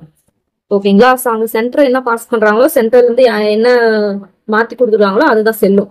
ஓகேங்களா, ஸோ அதுதான் கான்கரண்ட் வந்து இருக்கிற ஒரு சட்டம். அதே மாதிரி பாத்தீங்கன்னா எப்படி வந்து யூனியன்ல வந்து பாஸ் பண்றாங்க இல்லையா பில், நம்ம ஒரு இது பார்த்தோம் இல்லைங்களா, ரீடிங்ஸ் 3 ரீடிங்க்கு அப்புறம் இதெல்லாம் பார்த்தோம் இல்லைங்களா, அதே மாதிரிதான் இங்கேயும் ஃபாலோ ஆகும் அப்படின்றாங்க. அதான் சொல்றாங்க 3 ரீடிங்ஸ் வந்து நடக்கும் அப்படின்றாங்க. 1 ஃபர்ஸ்ட் ரீடிங், செகண்ட் ரீடிங், கடைசியா பாத்தீங்கன்னா 3rd ரீடிங் பார்த்துருப்போம் இல்லையா, அது ரிப்போர்ட் ஸ்டேஜ் நினைக்கிறேன், ஒரு 5 பார்த்துருப்போம். ஓகே, பில் வந்து ஆக்ட் வித் கவர்னர், அதான் கவர்னரோட அசன்ட்டோட தான் இந்த பில் வந்து இதாகும். ஓகே, ஆக்டா மாறும். ஓகே, இது வந்து நார்மலா நம்ம என்ன படிச்சோம், அங்க படிச்சது தான் திருப்பி கொண்டு வந்து இங்க கொடுத்துட்டு வந்திருக்காங்க. இதெல்லாம் பாத்தீங்கன்னா லெஜிஸ்லேட்டிவ் பவர். லெஜிஸ்லேட்டிவ் பவர் என்ன அப்படின்றத பாத்துக்கணும். ஓகேங்களா, சரி ஓகே. ஃபினான்ஷியல் பவர், ஃபினான்ஷியல் பவர்னா ஒன்றும் கிடையாது, ஃபினான்ஸ் பேஸ் பண்ணி என்னெல்லாம் இருக்கும் அது எல்லாமே ஃபினான்ஷியல் பவர், முடிஞ்சு போச்சு. ஸ்டேட்டோட ஃபினான்ஸை கண்ட்ரோல் பண்ணுமா, மணி பில்லே அவங்க தான் போடுவாங்கல்ல, அதனால. அதே மாதிரி பாருங்க, lower house enjoys greater power than upper house in money matter. உண்மைதானே, அப்பர் ஹவுஸ் அதுல பவரே இல்லை சொல்ல போனா. ஓகேங்களா, அதெல்லாம் சொல்லுங்க. அதே money bill can be introduce only in எங்க லோயர் ஹவுஸ் ஆர் அசம்பிளி. அசம்பிளில இல்ல லோயர் ஹவுஸ்ல மட்டும் தான் என்ன பண்ண மணி பில்ல இன்ட்ரோடியூஸ் பண்ண முடியும். கரெக்டா? ரொம்ப முக்கியமானது. அதே மாதிரி no new tax can be levied without sanction of assembly. ஓகேங்களா? ஸோ நியூவா ஒரு டாக்ஸ் ஏதாவது போடுறாங்க அப்படின்னா இவங்களோட அசம்பிளியோட சாங்ஷன் எல்லாம் பண்ணவே முடியாது. ஸோ மணி விஷயத்துல இவங்களோட பவர் தான் அங்க. ஓகேங்களா? இது ஃபினான்ஷியல் பவர். இதே வந்து control over executive. So executive வந்து இவங்க எந்த விதத்துல கண்ட்ரோல் பண்றாங்க அப்படின்னு பாத்தீங்கன்னா council of ministers is responsible to assembly. இது நம்ம ஏற்கனவே பார்த்துருக்கோம் இல்லைங்களா? So council of minister responsible to assembly. ஓகேங்களா? ஸோ அதே மாதிரி ministers have to answer question asked by member of legislative assembly. So legislative அசம்பிளில இருந்து எழுந்து வந்து என்ன நீங்க பண்ணீங்களா செஞ்சீங்களா அப்படின்னு கொஸ்டின் கேட்டா இவங்க ஆன்சர் பண்ணி ஆகணும், வழியே கிடையாது மினிஸ்டர்ஸ்லாம். ஓகேங்களா? அதே மாதிரி ministers can be removed if assembly passes no confidence motion against minister. அந்த மினிஸ்டருக்கு எதிராக நோ கான்ஃபிடன்ஸ் மோஷன் வந்து போட்டாங்க, அசம்பிளிக்காரங்க போட்டாங்க அப்படின்னா அவங்க சொல்லி முடிஞ்சு. ஓகேங்களா? ஸோ இதெல்லாம் பார்த்தோன்னா எக்ஸிக்யூட்டிவ் சம்மந்தமா எங்களுக்கு இருக்க பவர். ஓகேங்களா? ஸோ கொஞ்சம் நல்லா தான் இருக்கும் இது படிக்க. ஸோ ஃபர்ஸ்ட் ஒரு 2 டைம் படிக்கும்போது கொஞ்சம் கடுப்பாக தான் இருக்கும், நயன்ற மாதிரி இருக்கும். பட் ஒன்ஸ் வந்து படிச்சிட்டிங்க அப்படின்னா புரிஞ்சு போச்சு அப்படின்னா உங்களுக்கு வந்து எப்படி சொல்றதுன்னா நம்மளுக்கு ஒண்ணுமே தெரியாம இருக்கும். யோசிச்சு பாருங்களேன், இந்த நம்ம வந்து டிஎன்பிஎஸ்சி படிக்க முன்னாடி இதெல்லாம் நம்மளுக்கு ஒண்ணுமே தெரியாம இருக்கும். இது நம்ம தெரிஞ்சுக்கும் போது நம்மளுக்கு இவ்வளவு விஷயம் தெரிஞ்சிருக்கே. ஒரு உண்மையை சொல்லட்டுங்களா? ஆக்சுவலி வந்து பாத்தீங்கன்னா இதெல்லாம் படிக்க ஆரம்பிச்சு நல்லா புரிஞ்சுக்கிட்டேன் இல்லைங்களா? மேக்ஸிமம் இந்த பெரியவங்க எல்லாம் உட்காந்துட்டு எல்லாம் அரசியல் பேசுவாங்க பாத்தீங்களா? அங்கெல்லாம் நம்ம போகவே மாட்டோம், நம்ம லேடிஸ் எல்லாம் போகவே மாட்டோம்ல. அங்க உட்காந்து நான் பேச ஆரம்பிச்சேன், பேசுறத உட்காந்து எல்லாம் கேட்க ஆரம்பிச்சாங்க. அதெல்லாம் கொஞ்சம் கெத்தா இருக்கும். ஓகேங்களா? ஸோ அதனால இதெல்லாம் வந்து கொஞ்சம் இன்ட்ரெஸ்டா படிச்சுக்கலாம். ஓகேங்களா? சரி, okay. So MPs paid well but show less productivity citizens report. அதாவது பார்த்தீங்கன்னா எம்பிஸ் வந்து நல்லா தான் வந்து செய்யறாங்க, சம்பளம் கொடுக்குறாங்க, பட் அவங்களோட ப்ரொடக்டிவிட்டி கம்மியா இருக்கேப்பா அப்படின்ற மாதிரி வந்து ஒரு ரிப்போர்ட் வந்து கொடுத்துருக்காங்க. ஓகேங்களா? ஸோ அது அந்த ரிப்போர்ட் படி என்ன அப்படின்னு பார்த்தீங்கன்னா அதாவது 2010ல இருந்து 2012 லோக்சபா பாத்தீங்கன்னா ஒரு நாளைக்கு 4 hour கம்மியா 4 மணி நேரத்துக்கு கம்மியா தான் வேலையை செஞ்சிருக்காங்களாம். கிட்டத்தட்ட பாத்தீங்கன்னா 852 hours வந்து சிட்டிங்ஸ் வந்து இருக்கணும் இல்லையா? அதுல 227 சிட்டிங்ஸ் வந்து பாத்தீங்கன்னா 852 hours வந்து இதா இருக்கும். பட் அதுல பாத்தீங்கன்னா ஒரு நாளைக்கு கிட்டத்தட்ட பாத்தீங்கன்னா 4 hours கம்மியா தான் வேலையை செஞ்சிருக்காங்க. ஸோ அவங்களோட ப்ரொடக்டிவிட்டி லெஸ், கம்மி அப்படின்றாங்க. ஓகேங்களா? So in 2010-12 Lok Sabha work for less than 4 hours a day during 227 sittings in 852 hours. ஓகேங்களா? ஸோ அந்த அளவுக்கு கம்மியா ஒர்க் பண்ணிருக்காங்கன்றாங்க. ஓகேங்களா? India's parliamentarians are best paid in the world by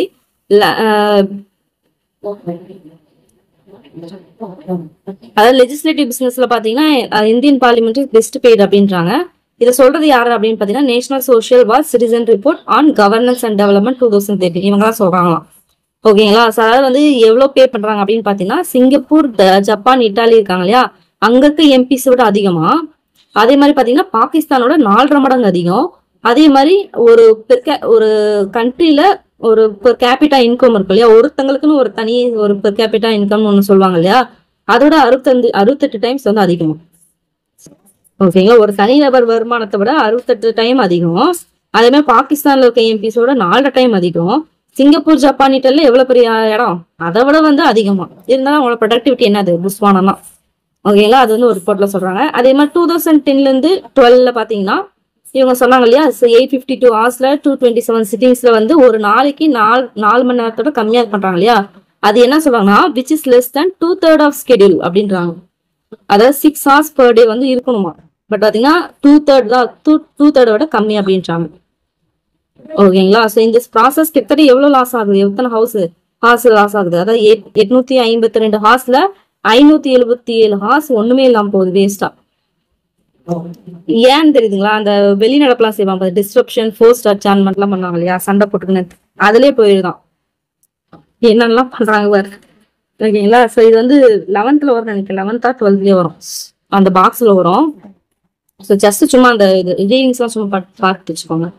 ஓகேங்களா? சரி, கேட்கறதுக்கு அந்த அளவுக்கு வாய்ப்பு கிடையாது, பட் சும்மா. ஓகேங்களா? சரி, ஓகே. ஜஸ்ட் கேட்டுட்டாங்கன்னா என்ன பண்றது, அது பாக்ஸ்ல வர இருக்கு இல்லையா, அதனால தான். ஸோ ஓகே, இது பாருங்க, இது ஒரு ப்ரீவியஸ் கொஸ்டின். LM சிங்வி 1986 அந்த லோக்கல் பாடிஸ் நம்ம படிச்சிருக்கோம். ஓகேங்களா? LM சிங்வி அதாவது பாத்தீங்கன்னா ஃபர்ஸ்ட் பல்வந்த் ராய், அசோக் மேத்தா, ராவ் அதுக்கப்புறம் எல்எம் சிங் வரும் இல்லையா. ஸோ இவர் வந்ததுக்கு அப்புறம் தான் அந்த கான்ஸ்டியூஷனை கொண்டு வந்திருப்பாங்க இல்லையா. ஸோ 1986 இது 1985. அசோக் மேத்தா பார்த்தீங்கன்னா இது 1952 53 சம்திங் வரும், எனக்கு டக்கு ஞாபகம் இல்லை, பட் இந்த மாதிரி தான் வரும். ஸோ இவங்க பார்த்தீங்கன்னா இந்த 86 வந்து இவர் வருவார் எல்எம் சிங் இருக்கா இல்லையா. அவர் வந்து revitalisation of Panchayat Raj institution for democracy and development. இது வந்து இதுலயும் கொடுத்துருப்பாங்க. எதுல கொடுத்துருப்பாங்கன்னா மேட்ச்ல எப்படி கொடுத்துருப்பாங்க அப்படின்னு பாத்தீங்கன்னா இங்க 3 பேருக்கு கொடுத்துட்டு அசோக் மேத்தா இது மாதிரி கொடுத்துட்டு 2 டயர் சிஸ்டம் 3 டயர் சிஸ்டம், அதுக்கப்புறம் பாத்தீங்கன்னா ரீவிட்டலைசேஷன் ஆஃப் பஞ்சாயத்து ராஜ், அதுக்கப்புறம் பாத்தீங்கன்னா இன்னொன்னு அவங்களுக்கு சம்பந்தமா அந்த மாதிரி கொடுத்து மேட்ச் பாஸ் சொல்லியும் கேட்டிருந்தாங்க. ஓகேங்களா. ஸோ ரீவிட்டலைசேஷன் ஆஃப் பஞ்சாயத்து ராஜ் வந்துச்சுனாலே என்னது எல்எம் சிங்கி தூக்கி போட்டுருங்க, அவ்வளவுதான் முடிஞ்சு. ஓகேங்களா. ரொம்ப சிம்பிளான கொஸ்டின் இதெல்லாம். இயர் நம்மளுக்கு நல்லாவே தெரியல, அந்த இயர் 3 படிச்சிருப்போம் 1986 இல்லையா. ஸோ அது ஈஸியாவே போடலாம். ஓகேங்களா. ஸோ இது ஒரு ப்ரீவியஸ் கொஸ்டின். அடுத்து நம்ம பார்க்க போறது பார்த்தோம்னா ஜுடிஷியரி ஆஃப் ஸ்டேட். ஓகேங்களா. நம்ம டக்குன்னு முடிச்சிடலாம். ஸோ ஒன்றும் கிடையாது, அதே தான் ஹைகோர்ட் சுப்ரீம் கோர்ட் எப்படியோ அதே மாதிரி தான்.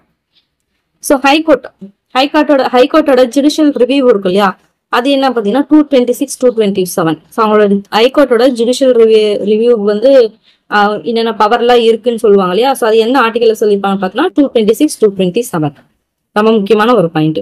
ஓகேங்களா. Judicial review of high court power பார்த்தோம்னா 226 and 227. ஓகே. ஸோ ஓகே, இந்தியாவில் வந்து ஹைகோர்ட் வந்து ஹைகோர்ட் இன்ஸ்டிடியூஷன் எப்போ ஒரிஜினேட் ஆகுதுன்னு பார்த்தீங்கன்னா 1862. ஓகேங்களா. So when high court were set up in மெயினான ஏரியானா கல்கத்தா, பாம்பே, மெட்ராஸ் 3ல எப்போ 1862. ஓகேங்களா. ஸோ 1950க்கு அப்புறம் தான் ஹைகோர்ட் இன் ப்ரொவின்ஸ் பிகம் ஹைகோர்ட் இன் கரஸ்பாண்டிங் ஸ்டேட். இது 3ல மட்டும் தான் இருந்துச்சு இல்லையா ஹைகோர்ட். அப்புறம் என்ன பண்ணாங்க அப்படின்னு பாத்தீங்கன்னா நம்மளுக்கு ரிபப்ளிக் கிடைச்சதுக்கு அப்புறம் தான் ஒவ்வொரு ஸ்டேட்டுக்கும் ஒரு ஹைகோர்ட் வேணும், அந்தந்த ஸ்டேட்டுக்கு அந்தந்த ஹைகோர்ட் வேணும் அப்படின்னு சொல்லிட்டு கொண்டு வந்தது. அதுக்கு முன்னாடி பாத்தீங்கன்னா இந்த 3 இடத்துல மட்டும் தான் இருக்கும். ஓகேங்களா. ஸோ 1862 என்ன பண்ணாங்க, இதை கொண்டு வந்துருக்காங்க. அது சுப்ரீம் கோர்ட்டுக்கு முன்னாடி. சரி ஓகே. ஹைகோர்ட் தான் வந்து பாத்தீங்கன்னா ஸ்டேட் லெவல்ல ஹையஸ்ட் கோர்ட், இது நம்மளுக்கு தெரியும். ஓகேங்களா. சரி ஓகே. இது ஒரு முக்கியமான ப்ரீவியஸ் கொஸ்டின் பாருங்க. மதுரையில ஹைகோர்ட் கொண்டு வந்தாங்க ரீசெண்டா இல்லையா. அது எப்ப கொண்டாங்க பாத்தீங்கன்னா 2004ல. மதுரை ஹைகோர்ட் எங்க இருக்கு, எப்ப 2004ல. ஓகேங்களா. அடுத்து பாருங்க, இந்த அதாவது ஒரு ஹைகோர்ட் வந்து 2 இல்லைன்னா அதுக்கு மேல இருக்க ஸ்டேட்டுக்கு, இல்ல 2 இல்லைன்னா 3 ஸ்டேட்டுக்கு, இல்லைன்னா வந்து பாத்தீங்கன்னா யூனியன் டெரிட்டரிக்கு வந்து இருக்கலாம், காமனா ஒரு ஹைகோர்ட் இருக்கலாம் அப்படின்னு சொல்லிட்டு. அதை லைக் வந்து எக்ஸாம்பிள் பாத்தீங்கன்னா பஞ்சாப் அண்ட் ஹரியானா, அதே மாதிரி யூனியன் டெரிட்டரிஸ் சண்டிகர், இது 3க்கும் சேர்த்து சண்டிகர்ல ஒரே ஒரு ஹைகோர்ட் தான் இருக்கு. அதே மாதிரி பாத்தீங்கன்னா 4 நார்த் ஈஸ்டர்ன் ஸ்டேட்ஸ் ஆனா அசாம், நாகாலாந்து, மிசோரம், அருணாச்சல் பிரதேஷ், இதுக்கு எல்லாத்துக்கும் சேர்த்து பாத்தீங்கன்னா ஹைகோர்ட் ஆஃப் கவுஹாத்தி தான் இருக்கு. ஓகேங்களா. ஸோ இது இந்த மாதிரி 2 இல்லைன்னா 3 ஸ்டேட்டுக்கு இல்லை யூனியன் டெரிட்டரிக்கு ஒரு காமன் ஹைகோர்ட் இருக்கலாம்னு சொல்ற அமெண்ட்மெண்ட் எது அப்படின்னு பாத்தீங்கன்னா 7th அமெண்ட்மெண்ட் ஆக்ட் ஆஃப் 1956. அடிக்கடி கேட்கிற ஒரு ப்ரீவியஸ் கொஸ்டின். ஓகேங்களா. 7th அமெண்ட்மெண்ட் ஆக்ட் 1956 அப்படின்னு இதை சொல்றது பாத்தீங்கன்னா அதுதான். ஓகேங்களா. சரி ஓகே. ஸோ அதுதான் வந்து இந்த எக்ஸாம்பிள் அடிக்கடி கேட்குறாங்கப்பா. அதாவது எப்படி கொஸ்டின் கேட்டிருக்காங்க அப்படின்னு பாத்தீங்கன்னா ஹைகோர்ட் இன் சண்டிகர் வந்து Punjab, Haryana and union territory சண்டிகரோட ஹைகோர்ட் எங்க இருக்கு அப்படின்ற மாதிரி கேட்பாங்க, சண்டிகர். அதே மாதிரி 4 நார்த் ஈஸ்டர்ன் ஸ்டேட் இருக்கு இல்லையா, இந்த ஸ்டேட் இருக்கு இல்லையா, இந்தியாவில் இந்த ஸ்டேட் இருக்கு இல்லையா, இந்த வந்து நார்த் ஈஸ்டர்ன் இல்லையா. ஸோ அங்க பாத்தீங்கன்னா அசாம், நாகாலாந்து, மிசோரம், அருணாச்சல் பிரதேஷ்ல இருக்கு. ஓகேங்களா. ஸோ அதுக்கு எல்லாமே பாத்தீங்கன்னா கவுஹாத்தி தான் ஹைகோர்ட் இருக்கு. அது எங்கெங்கெல்லாம் அதோட அமர்வு எல்லாம் எங்கெங்க நடக்கும் அப்படின்னு பாத்தீங்கன்னா கோஹிமா அண்ட் ஐஸ்வால் 2 இடத்துல வந்து நடக்கும். அதாவது பெஞ்சஸ்ன்னு சொல்லுவாங்க. ஓகேங்களா. So Guwahati benches in Kohima and Aizawl. ஓகேங்களா. டெல்லிக்கு பாத்தீங்கன்னா தனியா டெல்லி ஹைகோர்ட் வந்து தனியா இருக்கு.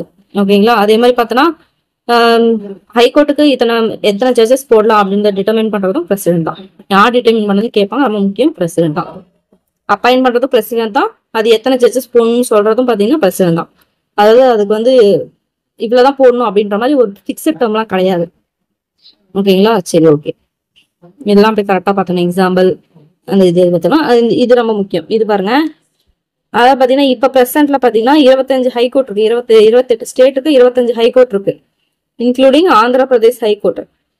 எப்ப எஸ்டாப்ளிஷ் பண்ணாங்கன்னு பாத்தீங்கன்னா 1/1/2019. அதோட பிரின்சிபல் சீட் பார்த்தோம்னா அமராவதியில இருக்கு. அதே மாதிரி பாத்தீங்கன்னா 9 யூனியன் டெரிட்டரிஸ், இது எல்லாமே சேர்த்து பாத்தீங்கன்னா மொத்தம் 25 ஹைகோர்ட் இருக்கு அப்படின்றாங்க. ஓகேங்களா. So 25 high court for 28 states including new Andhra high court established in 1/1/2019 at principal seat in Amaravati. ஓகேங்களா, 9 days. இது எல்லாத்துக்குமே சேர்த்து 25 ஹைகோர்ட் இருக்கு அப்படின்றாங்க. ஸோ இந்த ஆந்திரா ஹைகோர்ட் எப்போ எஸ்டாப்ளிஷ் பண்றதுன்றத பண்ணாங்கன்றத பார்த்துக்கோங்க. ஓகேங்களா, ஸோ ஓகே, இது இந்த பாக்ஸ் ரொம்ப முக்கியம். அடுத்து இவங்களோட பவர் என்ன அப்படின்னு பாத்தீங்கன்னா, இவங்களுக்குமே ஒரிஜினல் ஜூரிஸ்டிக்ஷன், அப்பீலேட் ஜூரிஸ்டிக்ஷன், அதே மாதிரி பாத்தீங்கன்னா இவங்களுக்கு ரிட் ஜூரிஸ்டிக்ஷன் வரும். அதுக்கடுத்து பாத்தீங்கன்னா சூப்பர்வைசரி, அவங்களுக்கு அட்வைசரி வரும் இல்லையா, அந்த மாதிரி. அதே மாதிரி கோர்ட் ஆஃப் ரெக்கார்ட் அப்படின்னு சொல்லிட்டு வரும். ஓகேங்களா, அது என்னென்னு பவர்னு பார்த்துலாம். ஒரே மாதிரி தான் இருக்கும், கொஞ்சம் டிஃப்ரெண்டா இருக்கும். ஏன்னா அவங்களுக்கு கான்ஸ்டியூஷன் பேஸ் பண்ணியே வரும். இது பாத்தீங்கன்னா இவங்க எல்லாமே டீல் பண்ணுவாங்க. ஓகேங்களா, ஸோ அது பாத்தீங்கன்னா கொஞ்சம் டிஃபர் ஆகும் இதுல. ஓகேங்களா, ஸோ ஓகே, ஒரிஜினல் ஜூரிஸ்டிக்ஷன் என்ன அப்படின்னு பாத்தீங்கன்னா high court of presidency town. So presidency டவுன்னாவே என்னது, அந்த ப்ரொவின்ஸ்ல இருக்குன்னு நம்ம படிச்சோம் இல்லைங்களா, பாம்பே, கல்கத்தா, மெட்ராஸ், அதுதான் பிரசிடென்சி டவுன்ல இருக்க ஹைகோர்ட்னுவாங்க. அவங்க எல்லாமே பாத்தீங்கன்னா ஒரிஜினல் கேஸும் இருக்கும், அப்பீலேட் கேஸும் இருக்கும். மோஸ்டா பாத்தீங்கன்னா ஹைகோர்ட் வருது எல்லாமே அப்பீலேட் தான் வரும். ஏன்னா எடுத்தோன்னே யாரும் போய் ஹைகோர்ட் பண்ண மாட்டாங்க. ஒன்னு கான்ஸ்டியூஷன்ல ஏதாவது பிரச்சனை டைரக்டா சுப்ரீம் கோர்ட் போவாங்க, இல்ல வேற ஏதாவது பிரச்சனை கீழே இருக்க டிஸ்ட்ரிக்ட் கோர்ட்ஸ் அங்கதான் பார்ப்பாங்க. அங்க ஏதாவது அப்பீல் போட்டு அவங்களுக்கு பிடிக்கல அப்படின்னா தான் அப்பீல் போயிட்டு ஹைகோர்ட்டுக்கு போவாங்க. அதனாலதான் மேக்ஸிமம் ஹைகோர்ட்ல இருக்கிறது எல்லாமே அப்பீல் கேசஸ் தான் இருக்கும். ஓகேங்களா, ஸோ அதெல்லாம் வந்து இங்க சொல்லியிருக்காங்க. சரி, ஓகே. ஒரிஜினல் ஜூரிஸ்டிக்ஷன் எது கீழே வரும் அப்படின்னு பாத்தீங்கன்னா admiralty, ப்ராபேட், matrimonial and கான்டெம்ப்ட் of court. ஓகேங்களா, ஸோ இது எல்லாமே ஒரிஜினல் ஜூரிஸ்டிக்ஷன் கடையில வரும். சரியா, கேட்கலாம். ஓகேங்களா, அட்மிரால்டி, ப்ராபேட், அதே மாதிரி பாத்தீங்கன்னா மேட்ரிமோனியல், கான்டெம்ப்ட் ஆஃப் கோர்ட், இது எல்லாமே ஒரிஜினல் ஜூரிஸ்டிக்ஷன் வரும். அதே மாதிரி presidency high court have original jurisdiction in which amount involved is more than 2000 and in criminal cases which are committed to them by presidency magistrates. ஓகேங்களா, ஸோ அதாவது 2000 ரூபாய்க்கு மேல வந்து வர அமௌண்ட் பேஸ் பண்ணி ஏதாவது ஃப்ராட் கேஸ் ஏதாவது வந்துச்சு, அந்த சிட் ஃபண்ட் இந்த மாதிரிலாம் போட்டு ஏமாறுவாங்களே, அதெல்லாம் மேக்ஸிமம் அமௌண்ட் அதிகமா இருக்கு இல்லையா, அது எல்லாமே இவங்களுக்கு ஹைகோர்ட் கீழே வந்து ஒரிஜினல் ஜூரிஸ்டிக்ஷன் கீழே வரும். அதே மாதிரி கிரிமினல் கேசஸ் எல்லாம் வரும். ஓகேங்களா, பிரசிடென்சி மேஜிஸ்ட்ரேட்ஸ் இருப்பாங்க இல்லையா, அவங்களுக்கு கீழே வந்து வந்துடும். ஓகேங்களா, இதெல்லாம் ஒரிஜினல் ஜூரிஸ்டிக்ஷன். அதே மாதிரி அப்பீலேட் ஜூரிஸ்டிக்ஷன் அப்படின்னா என்ன அப்படின்னு பாத்தீங்கன்னா சபார்டினேட் கோர்ட்ஸ், அதே மாதிரி பாத்தீங்கன்னா ஓன் கோர்ட்ல இருந்தே வந்து பாத்தீங்கன்னா சிவில் அண்ட் கிரிமினல் கேசஸ்ல இருந்து வரும் இல்லையா, அது எல்லாமே அப்பீல் கேசஸ்ல வரும். சிவில் அண்ட் கிரிமினல் சம்மந்தப்பட்டது ஒன்னோட கான்ஸ்டியூஷன் பேஸ் பண்ணது வராது, எல்லாமே சுப்ரீம் கோர்ட் போறோம் டைரக்டா. அதே மாதிரி no jurisdiction over tribunals under law relating to armed forces, இது நம்மளுக்கு தெரிஞ்சதுதான். ஓகேங்களா, so armed forces of country இருக்காங்க இல்லையா, ஸோ அவங்களுக்கு கீழே வர்றது எதுவுமே பாத்தீங்கன்னா இவங்க எடுத்து பண்ண மாட்டாங்க, அவங்களுக்குன்னு தனியாக ஒரு கோர்ட் இருக்கும். அதான் no jurisdiction over tribunals under law relating to armed forces of country. இந்த சோல்ஜர்ஸ் ஆர்மி பேஸ் பண்ணலாம் இருப்பாங்களே, அவங்களுக்கு எதுவுமே இவங்களுக்கு வரமாட்டாங்க, அவங்களுக்கு தனியாக ஒரு கோர்ட் இருக்கு. ஓகேங்களா, அதை பற்றி தான் போவாங்க. அதே மாதிரி ரிட் ஜூரிஸ்டிக்ஷன் என்ன அப்படின்னு பாத்தீங்கன்னா சுப்ரீம் கோர்ட்டோட ரிட் பாஸ் பண்றாங்க இல்லையா, அதோட ஆர்டிகல் 32, ஹைகோர்ட்டுக்கு 226 அடிக்கடி கேட்பாங்க. இது அப்படியே 2 கேட்பாங்க. என்னன்னு கேட்பாங்க அப்படின்னு பாத்தீங்கன்னா விச் ஆர்டிகல்ஸ் என்னது under writ jurisdiction of supreme court under high court அப்படின்னு கேட்பாங்க. 32 and 226 இல்ல 226, 32 மாத்தி கேட்பாங்க. ஸோ இங்க ஃபர்ஸ்ட் சுப்ரீம் கோர்ட் கேட்கறாங்களா இல்ல ஹைகோர்ட் கேட்கறாங்களான்னு பார்க்கணும். சுப்ரீம் கோர்ட் கேட்டிருந்தாங்கன்னா 32, 226, இதுல ஹைகோர்ட் கேட்டிருந்தாங்கன்னா 226, 32. அது கரெக்டா பார்த்து மேட்ச் பண்ணணும். ஓகேங்களா, கொஸ்டின் முழுசா படிக்கணும். ஸோ 226 ஹைகோர்ட்க்கு, இதே பாத்தீங்கன்னா 32 பாத்தீங்கன்னா சுப்ரீம் கோர்ட், அதான் கொடுத்துருப்பாங்க. ஓகேங்களா, பவர் ஆஃப் இஷ்யூவிங் ரிடியூஸ். சரி, அது மட்டும் இன்னொரு விஷயம் என்ன அப்படின்னு பாத்தீங்கன்னா ஹைகோர்ட்டுக்கு ஃபண்டமெண்டல் ரைட்ஸ்க்கு மட்டும் வந்து ரிட்ஸ் வந்து கொடுக்கறது மட்டும் கிடையாது, வேற ஏதாவது பர்பஸ்க்காக ரிட்ஸ் கொடுக்கணும் அப்படின்னாலும் அவங்களால கொடுக்க முடியும். பட் சுப்ரீம் கோர்ட்டுக்கு அந்த பவர் இல்லை. ஓகேங்களா, ஸோ இதுதான் ஹைலைட்டே இங்க. ஓகேங்களா, ஸோ சுப்ரீம் கோர்ட்டுக்கு ஃபண்டமெண்டல் ரைட்ஸ்க்காக மட்டும்தான் ரிட்ஸ் வந்து பாஸ் பண்ண முடியும். பட் ஹை கோர்ட்டுக்கு வந்து எதுக்கு வேணாலும் கொடுக்கலாம். ரிட்ஸ் கான்ஸ்டியூஷன் பேஸ் பண்ணி வர கேஸ்க்கும் கொடுக்கலாம், மற்ற பர்பஸ்க்கும் கொடுக்கலாம். அதுதான் இங்க கொடுத்துருப்பாங்க. Not only for enforcement of fundamental rights, sorry constitution fundamental rights base பண்ணி அது மட்டும் இல்லாம மற்ற பர்பஸ் கொடுக்கலாம். பட் இவங்க பாருங்க, சுப்ரீம் கோர்ட் வந்து பாத்தீங்கன்னா அந்த அவங்களுக்கு வந்து அந்த பவர் கிடையாது, ஃபண்டமெண்டல் ரைட்ஸ்க்கு மட்டும்தான் அவங்க கொடுக்க முடியும். ஓகேங்களா, ஸோ இது ரெண்டும் பாத்தீங்கன்னா ரிட் ஜூரிஸ்டிக்ஷன். ஓகேங்களா, ஈஸியா முடிஞ்சிச்சா. அடுத்து இங்க அதே தான் இங்க கொடுத்துருக்காங்க பாருங்க. High Court can issue writs not only for fundamental rights but also for other purpose. And Supreme Court can issue writs only for யாருக்கு fundamental infringement. So fundamental rights-க்கு ஏதாவது பாதகம் வந்தா மட்டும் தான் இவங்க writs issue பண்ண முடியும். பட் ஹை கோர்ட் அப்படி கிடையாது, fundamental rights-க்கும் கொடுக்கலாம், அதர் பர்பஸ்க்கும் கொடுக்கலாம். ஓகேங்களா, ஏன் அப்படி சொல்றாங்க பாத்தீங்கன்னா மேக்ஸிமம் அந்த நம்ம மேல என்ன பார்த்தோம், சிவில் அண்ட் கிரிமினல் கேசஸ் எல்லாமே எங்க வருது, ஹை கோர்ட்டுக்கு தான் வருது நம்ம பார்த்தோம் இல்லையா. ஸோ அப்ப அவங்களுக்கு ஃபண்டமெண்டல் ரைட்ஸ் மட்டும் வச்சு அவங்க என்ன பண்ண முடியும், ஒண்ணுமே பண்ண முடியும். ஓகேங்களா, அதனால தான் அவங்களுக்கு அந்த பவர் கொடுத்துருக்காங்க. ஓகேங்களா, விஷயம் இருக்கும். ஓகே, அவ்வளவுதான் இது.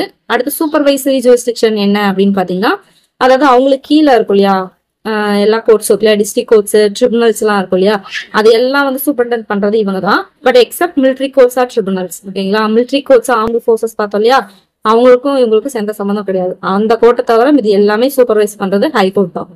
அதே மாதிரி பாத்தீங்கன்னா high court may have call for returns from them, ஓகேங்களா. அதே மாதிரி மே இஷ்யூ ஜெனரல் ரூல்ஸ், அதே மாதிரி prescribe forms for regulating practice and presiding of it, ஓகேங்களா. ரூல்ஸ் போடலாம், இஷ்யூஸ் ஏதாவது இருந்துச்சுன்னா அதை இது பண்ணலாம்.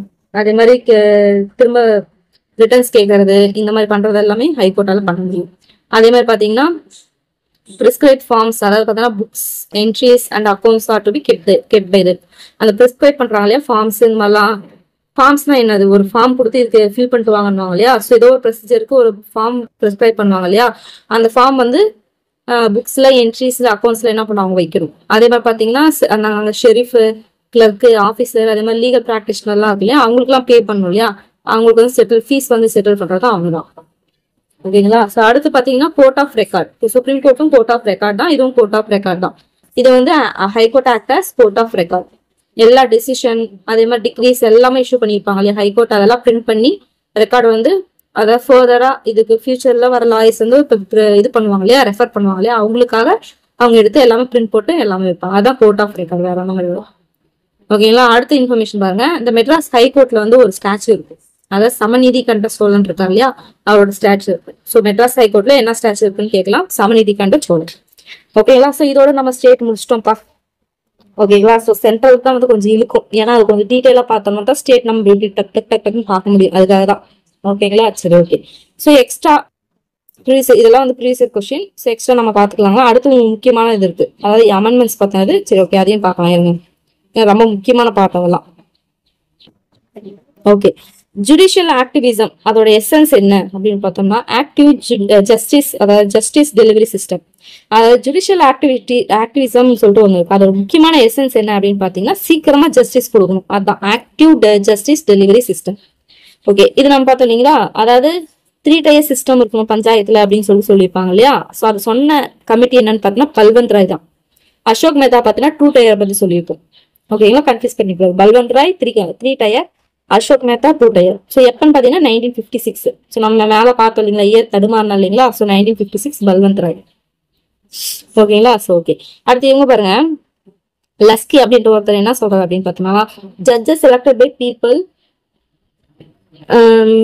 என்னது, அதாவது வித்தவுட் எக்ஸப்ஷன் த வர்ஸ்ட்.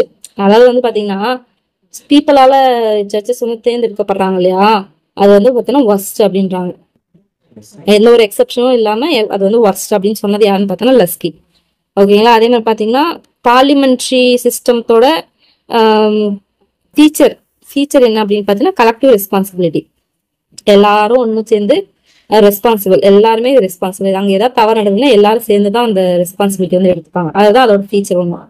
அது எலக்ட்ரானிக் ஓட்டிங் மிஷின் இன்ட்ரோ எப்போ பண்ணாங்கன்னு பார்த்தோன்னா 1998 எலக்ட்ரானிக் ஓட்டிங் மிஷின் இன்ட்ரோ பண்ணது. அதே மாதிரி இன்ஸ்டிடியூஷன் ஆஃப் லோக் ஆயுக்தா வந்து எங்க ஃபர்ஸ்ட் கிரியேட் பண்ணாங்க அப்படின்னு பார்த்தீங்கன்னா மகாராஷ்டிராவில். அடிக்கடி கேட்குற கொஸ்டின் லோகாயுக்தா சம்பந்தமா, ஓகேங்களா. ஸோ லோகாயுக்தா ஃபர்ஸ்ட் எங்க யூஸ் பண்ணாங்க, மகாராஷ்டிராவில். அடுத்து ஓகே, ஆர்டிகல் 312 சரி 311 என்ன அப்படின்னு பார்த்தீங்கன்னா சிவில் சர்வன்ஸை சேஃப்கார்ட் பண்றது, சேஃப்கார்ட் ஆஃப் சிவில் சர்வன்ஸ் பார்த்தோன்னா ஆர்டிகல் 311, ஓகேங்களா. 311 அடுத்து பாருங்க. ஸோ அடுத்து ஆன்டி டிஃபெக்ஷன் நம்ம பார்த்தோம் இல்லைங்களா. ஸோ ஓகே, அது வந்து 52. இது பார்த்தீங்கன்னா 59th அமெண்ட்மெண்ட் ஆக்ட் 1988. இங்க என்ன சொல்றதுன்னா provided the necessary restriction could be imposed on liberty of individual and life. Actually இதுதான் ஆன்சரை கேட்டிருக்காங்க. அதாவது 59th அமெண்ட்மெண்ட் ஆக்ட் 1988 வந்து என்ன சொல்றது அப்படின்னா provided the necessary restriction could be imposed on liberty of individual and life அப்படின்றது சொல்றது எது, எந்த அமெண்ட்மெண்ட் பார்த்தீங்கன்னா 59th அமெண்ட்மெண்ட் ஆக்ட் 1988, ஓகேவா. அடுத்து ஆன்டி டிஃபெக்ஷன் நம்ம பார்த்தோம் இல்லையா 52nd அமெண்ட்மெண்ட் ஆக்ட் 1985, ஓகேங்களா. 52nd amendment act 1985 anti defection. 59th amendment act 1988 பார்த்தோம்னா அதாவது பார்த்தீங்கன்னா liberty of individual and life. So இதை பேஸ் பண்ணி ஏதாவது நெசசரி ரெஸ்ட்ரிக்ஷன் ப்ரொவைட் பண்ணோம், இம்போஸ் பண்ணோம் அப்படின்னா பண்ணுவாங்க அது. ஸோ பிரசிடென்ட் சிபிசி இருப்பாங்க இல்லையா, சென்ட்ரல் விஜிலன்ஸ் கமிஷனர், இவங்களை வந்து அப்பாயின்ட் பண்ணுறது யார் அப்படின்னு பார்த்தீங்கன்னா பிரசிடென்ட் டேரக்டா அவங்க, ஓகேங்களா. சரி அடுத்து அதே மாதிரி பார்த்தீங்கன்னா தமிழ்நாட்டில் பஞ்சாயத்து ராஜ் எப்போ இன்ட்ரடியூஸ் பண்ணாங்க அப்படின்னு பார்த்தீங்கன்னா 1958. ஓகேங்களா. ஸோ 1958ல். ஸோ அங்கங்கே வந்து என்னடா அது சம்மந்தமே இல்லாத மாதிரி தான் இருக்கும். பட் அதெல்லாம் ப்ரீவியஸ் இயர் கொஸ்டின், முக்கியமான ப்ரீவியஸ் இயர் கொஸ்டின், அதனால தான் நோட் பண்ணி வச்சிருக்கேன். நோட் பண்ணி வச்சுக்கோங்க. ஓகேங்களா. ஸோ மறுபடியும் ரிவைஸ் பண்ணுற மாதிரி தான் இருக்கும். ஸோ 1958 தமிழ்நாட்டில் வந்து இன்ட்ரடியூஸ் பண்ணாங்க பஞ்சாயத்து ராஜ் 1958. அதேமாதிரி பார்த்தீங்கன்னா டயார்கி அட் சென்டர் அப்படின்னு சொல்லுவாங்க. ஸோ அது என்ன அப்படின்னு பார்த்தீங்கன்னா அது இன்ட்ரடியூஸ் பண்ணது யாருன்னு பார்த்தோம்னா கவர்மெண்ட் ஆஃப் இந்தியா ஆக்ட் 1935 படி டயார்கி அட் சென்டர் அப்படின்னு சொல்லிட்டு இன்ட்ரடியூஸ் பண்ணியிருப்பாங்க. ஓகேங்களா. So government of India act 1935 ஓகேங்களா, டயார்கி அட் சென்டர். ஓகே, இது பாருங்க 17 benches of central admin tribunal in India. So இந்தியாவில் பார்த்தீங்கன்னா 17 பெஞ்சஸ் வந்து இருக்குன்றாங்க அமர்வுகள். சென்ட்ரல் அட்மினிஸ்ட்ரேஷன் ட்ரிபியூனலுக்காக 17 இருக்கு அப்படின்றாங்க. ஓகேங்களா. ஸோ எத்தனை 17. ஓகேங்களா, அவ்வளோதான். ஓகேங்களா. சரி, சும்மா ஒரு எக்ஸ்ட்ரா மாதிரி படிச்சுக்கோங்க. ஸோ அடுத்து இது ரொம்ப முக்கியம், அதாவது அமெண்ட்மெண்ட்ஸ், முக்கியமான அமெண்ட்மெண்ட்ஸ். ஓகேங்களா, நம்ம இந்தியாவில் போட்டிருப்பாங்க இல்லையா இப்போ வரைக்கும். ஓகேங்களா. ஸோ 104 வரைக்கும் இருக்கும். ஸோ நடுவில் எல்லாமே எல்லாம் இருக்காது, நடுவில் தேவையானது மட்டும் தான் இருக்கும். ஓகேங்களா. ஸோ இது ரொம்பவே முக்கியமான அமெண்ட்மெண்ட்டு. ஸோ நம்ம டக்குன்னு பார்க்கலாம். ஸோ ஃபர்ஸ்ட் இயர் பார்த்தோன்னா ஃபர்ஸ்ட் அமெண்ட்மெண்ட்டு 1951 எலெக்ஷனுக்கு முன்னாடியே போட்டிருப்பாங்க. ஓகேங்களா. ஸோ ரிசர்வேஷன் பேஸ் பண்ணி Nehru state can enact reservation அப்படின்னு சொல்லிட்டு ஆர்டிகல் 15 and 16 ப்ளஸ் 9th ஸ்கெடியூல போட்டிருப்பாங்க. ஓகேங்களா. டக்கு நான் சொல்றேன், நீங்க அப்படியே நோட் பண்ணி படிச்சுக்கோங்க. அதே மாதிரி 7th இயர், 7th பார்த்தீங்கன்னா 7th அமெண்ட்மெண்ட் இயர் பார்த்தோன்னா 1956. இது என்னன்னு பார்த்தீங்கன்னா நம்ம மேலே பார்த்தோம் இல்லையா, ஹைகோர்ட்ல 2 இல்லைன்னா 2-3 ஸ்டேட்டுக்கு சேர்த்து ஒரு ஹைகோர்ட் போடலாம் அப்படின்னு சொல்லிட்டு பார்த்தோம் இல்லைங்களா, அதுதான் இது. ஓகேங்களா. அடுத்து 9th அமெண்ட்மெண்ட் என்ன அப்படின்னு பார்த்தீங்கன்னா 1960ல இந்தியா பங்களாதேஷ் பார்டர் அக்ரிமெண்ட் வந்து அக்செப்ட் பண்ணியிருப்பாங்க. பார்டர் சம்பந்தமா ஒரு பிரச்சனை போயிட்டு இருக்கும், அதை வந்து அக்செப்ட் பண்ணுது நேரு டைம்ல. ஓகேங்களா. ஸோ அது என்ன அமெண்ட்மெண்ட் பார்த்தோன்னா 9th அமெண்ட்மெண்ட் 1960ல. அடுத்து வந்து 21st அமெண்ட்மெண்ட் 1967ல பார்த்தீங்கன்னா சிந்து லாங்குவேஜ் வந்து ஆட் பண்ணியிருப்பாங்க. 15th லாங்குவேஜா சிந்து வந்து ஆட் பண்ணியிருப்பாங்க, சிந்தி. அடுத்து 24th அமெண்ட்மெண்ட் ஆக்ட் 1971 படி, அதாவது பார்த்தீங்கன்னா அப்பெல்லாம் வந்து அமெண்ட்மெண்ட் ஆக்டுக்கு பிரசிடென்ட் சைன் பண்ண அவசியம் கிடையாது, பார்லிமெண்ட் பண்ணாலே போதுன்ற மாதிரி சொல்லிப்பாங்க. பட் இந்த அமெண்ட்மெண்ட் படி பார்த்தீங்கன்னா பிரசிடென்ட் கண்டிப்பாக பண்ணணும் அப்படின்னு சொல்லி கொண்டு வந்திருப்பாங்க. அதுக்கடுத்து 36th அமெண்ட்மெண்ட் 1975 படி என்னன்னா சிக்கிம் அப்படின்ற ஒரு ஸ்டேட் ஃபார்ம் பண்ணியிருப்பாங்க. ஓகேங்களா. ஸோ அதுக்கு அடுத்து பார்த்தீங்கன்னா ரொம்ப பெருசு இல்லையா, அது 42nd அமெண்ட்மெண்ட் ஆக்ட் 1976. அது நிறைய இருக்கும். என்னன்னா அந்த ஃபண்டமெண்டல் டியூட்டிஸ் பண்ணியிருப்பாங்களா 51A 4A அது ஒன்று. அடுத்து ப்ரீஎம்பிள்ல 3 வேர்டு, செக்குலர், சோசியலிஸ்ட், இன்டெகிரிட்டி 3 சேர்த்துருப்பாங்களா. அடுத்து அட்மினிஸ்ட்ரேஷன் ட்ரிபியூனல் பார்த்தீங்கன்னா 14A இதுபடி அட்மினிஸ்ட்ரேட்டிவ் ட்ரிபியூனல் வந்து ஆட் பண்ணியிருப்பாங்க. அடுத்து லோக்சபா வந்து 5 years 6 years ஆட் பண்ணியிருப்பாங்க, அது பின்னாடி மாற்றிருப்பாங்க மறுபடியும், அதை அப்படி நான் பார்க்கலாம். ஓகேங்களா. 5 வருஷத்துலேருந்து 6 வருஷத்துக்கு கொண்டு வந்திருப்பாங்க. அடுத்து டிபிஎஸ்பியில் 39F 39A 43A 48A இந்த இதெல்லாம் ஆட் பண்ணியிருப்பாங்க. அதே மாதிரி ஸ்டேட்ல இருந்து கான்கரண்ட்டுக்கு 5 சப்ஜெக்ட் ட்ரான்ஸ்ஃபர் பண்ணியிருப்பாங்க. இது எல்லாமே பார்த்தீங்கன்னா 42nd அமெண்ட்மெண்ட் ஆக்ட். இன்னும் நிறைய இருக்கு, கிட்டத்தட்ட இது வந்து மினி கான்ஸ்டியூஷன் சொல்லுவாங்களே 53 அமெண்ட்மெண்ட்ஸ் பண்ணியிருப்பாங்க. ஓகேங்களா. அதனால தான் மினி கான்ஸ்டியூஷனே சொல்லியிருப்பாங்க. ஓகேங்களா. அடுத்து 44th அமெண்ட்மெண்ட் ஆக்ட் 1978ல பார்த்தீங்கன்னா மறுபடியும் லோக்சபா, அதாவது இந்திரா காந்தி இதில் நடந்திருக்கும், இது மொராஜி தேசாய் டைம் நடந்திருக்கும். ஸோ இந்திரா காந்தி என்னென்னலாம் போட்டாங்களோ அதெல்லாம் இவர் கேன்சல் பண்ணுவார் பாருங்க. மறுபடியும் 5 years கொண்டு வந்திருப்பாரா, இந்த 5 to 6 years மாத்திருக்கிறத மறுபடியும் 5 years கொண்டு வந்திருப்பாரு. அதே மாதிரி பார்த்தீங்கன்னா ரைட் டு ப்ராப்பர்ட்டி வந்து ரிமூவ் பண்ணியிருப்பாங்க, ஞாபகம் இருக்குங்களா. ஸோ அதை கொண்டு போய் ஆர்டிகல் 300A போட்டிருப்பாங்க, லீகல் ரைட்ஸா மாத்திருப்பாங்க. அது இதுதான். ஓகேங்களா. அடுத்து பாருங்க, நம்மளுக்கு இது நல்லாவே தெரியும், ஆன்டி டிஃபெக்ஷன்லாம். அதாவது பார்த்தீங்கன்னா 10th ஸ்கெடியூல கொண்டு போய் இதை போட்டிருப்பாங்க. ஏன்னா அந்த டைம்ல இந்திரா காந்தி இறந்து போயிருப்பாங்க. ஸோ அப்போ ராஜீவ் காந்தி வந்து வந்திருப்பாரு. ஸோ யாரும் வந்து கட்சி விட்டு கட்சி போகக்கூடாது அப்படின்றதுனால இவர் என்ன பண்ணுவார்னா அப்போ ஆன்டி டிஃபெக்ஷன் லாவை கொண்டு வந்திருப்பாரு. 52nd amendment 1985. அடுத்து 59th அமெண்ட்மெண்ட் 1988 என்ன சொல்லுது அப்படின்னு பார்த்தீங்கன்னா நம்ம பார்த்தோம் இல்லையா ஒரு previous question, provided that necessary restriction could be imposed on liberty of individual and life. அடுத்து 61st அமெண்ட்மெண்ட் 1989ல பார்த்தோன்னா ஓட்டிங் ஏஜ் வந்து 21 18 மாத்திருப்பாங்க. இதுல தான் மாத்திருப்பாங்க. இது அடிக்கடி கேட்கிற ஒரு ப்ரீவியஸ் கொஸ்டின். ஓகேங்களா. அதே மாதிரி இதுவும் ப்ரீவியஸ் கொஸ்டின் பாருங்க. 65th அமெண்ட்மெண்ட் ஆக்ட் 1990 படி SC/STக்கு நேஷனல் கமிஷன் போட்டிருப்பாங்க. அதே மாதிரி இது ஒரு முக்கியமானது, 69th அமெண்ட்மெண்ட் ஆக்ட் 1991 படி டெல்லியை வந்து நேஷனல் கேபிட்டல் டெரிட்டரியா சேஞ்ச் பண்ணியிருப்பாங்க. ஓகேங்களா. அதுக்கடுத்து பார்த்தீங்கன்னா 71 பார்த்தீங்கன்னா 1992ல கொங்கானி, மணிப்பூரி, நேபாளி அஃபிஷியல் லாங்குவேஜை ஆட் பண்ணியிருப்பாங்க. இந்த கொங்கானின்றது கோவாவோட லாங்குவேஜ். ஓகேங்களா. அடுத்து 73 அமெண்ட்மெண்ட் ஆக்ட் 1992 பார்த்தீங்கன்னா நமக்கு நல்லாவே தெரியும். பஞ்சாயத்து ராஜ் பார்ட் 9ல 11th ஸ்கெடியூல் ஆட் பண்ணிப்பாங்க. அப்படி அதுக்கு அடுத்து 74th அமெண்ட்மெண்ட் ஆக்ட் 1992லே முனிசிபாலிட்டி ஆட் பண்ணிப்பாங்க. ஃபர்ஸ்ட் பஞ்சாயத்து, அதுக்கப்புறம் தான் முனிசிபாலிட்டி வந்திருக்கும். இது பார்த்தோன்னா 9A வந்திருக்கும் 12th ஸ்கெடியூல். ஓகேங்களா. அதுக்கு அடுத்து பார்த்தோன்னா 69% ரிசர்வேஷன் இப்போ இருக்குல்ல, 90 ஸ்கெடியூல் ஆட் பண்ணிருக்காங்களா, அது இது அமெண்ட்மெண்ட் தான் பண்ணியிருப்பாங்க. 76th amendment act 1994ல. அடுத்து இது நம்மளுக்கு நல்லாவே தெரியும். 86th அமெண்ட்மெண்ட் ஆக்ட் 2002ல வாஜ்பாய் பண்ணியிருப்பாரு. ஆர்டிகல் 21A ஆட் பண்ணியிருப்பாரு. 51A வந்து அந்த படிப்பு சம்பந்தமா ஆட் பண்ணியிருப்பாரு. அதே மாதிரி ஆர்டிகல் 45 எஜுகேஷன் பேஸ் பண்ணி ஆட் பண்ணிப்பாரு. மேக்ஸிமம் ஒரு பண்றது ஃபுல்லா எஜுகேஷன் பேஸ் பண்ணி தான் இருக்கும். அதே மாதிரி பார்த்தீங்கன்னா 89th அமெண்ட்மெண்ட் ஆக்ட் 2003 பார்த்தோம்னா எஸ்டிக்கான நேஷனல் கமிஷன் போட்டிருப்பாங்க. அதே மாதிரி பார்த்தீங்கன்னா 91 அமெண்ட்மெண்ட் ஆக்ட் 2003, அதாவது நம்ம பார்த்துப்போம் இல்லையா, அந்த 50%, அதாவது டோட்டல் மினிஸ்டர் வந்து should not exceed 50% in Lok Sabha and assembly நம்ம படிச்சோம் இல்லையா, அந்த அமெண்ட்மெண்ட் இந்த அமெண்ட்மெண்ட் படி தான். 91st அமெண்ட்மெண்ட் 2003 படி. ஓகேங்களா. ஸோ இது பாருங்க. அடுத்து 92nd அமெண்ட்மெண்ட் 2003 படி அடுத்து வந்து ஆட் பண்ணியிருப்பாங்க. போடோ, டோங்கிரி, மைதிலி, சாந்தலி இதெல்லாம் அஃபிஷியல் லாங்குவேஜா ஆட் பண்ணியிருப்பாங்க 92nd அமெண்ட்மெண்ட் ஆக்ட். ஓகேங்களா. அடுத்து 97th அமெண்ட்மெண்ட் ஆக்ட் 2011 படி தான் 43B நம்ம படிச்சிருக்கோம் டிபிஎஸ்பில, கோஆபரேட்டிவ் சொசைட்டின்னு, அது இதுபடி தான் ஆட் பண்ணாங்க. அங்கேயுமே நான் சொல்லியிருப்பேன் அமெண்ட்மெண்ட். அதே மாதிரி 99th அமெண்ட்மெண்ட் ஆக்ட் 2014 இங்கெல்லாம் மூடி வந்துருவாரு.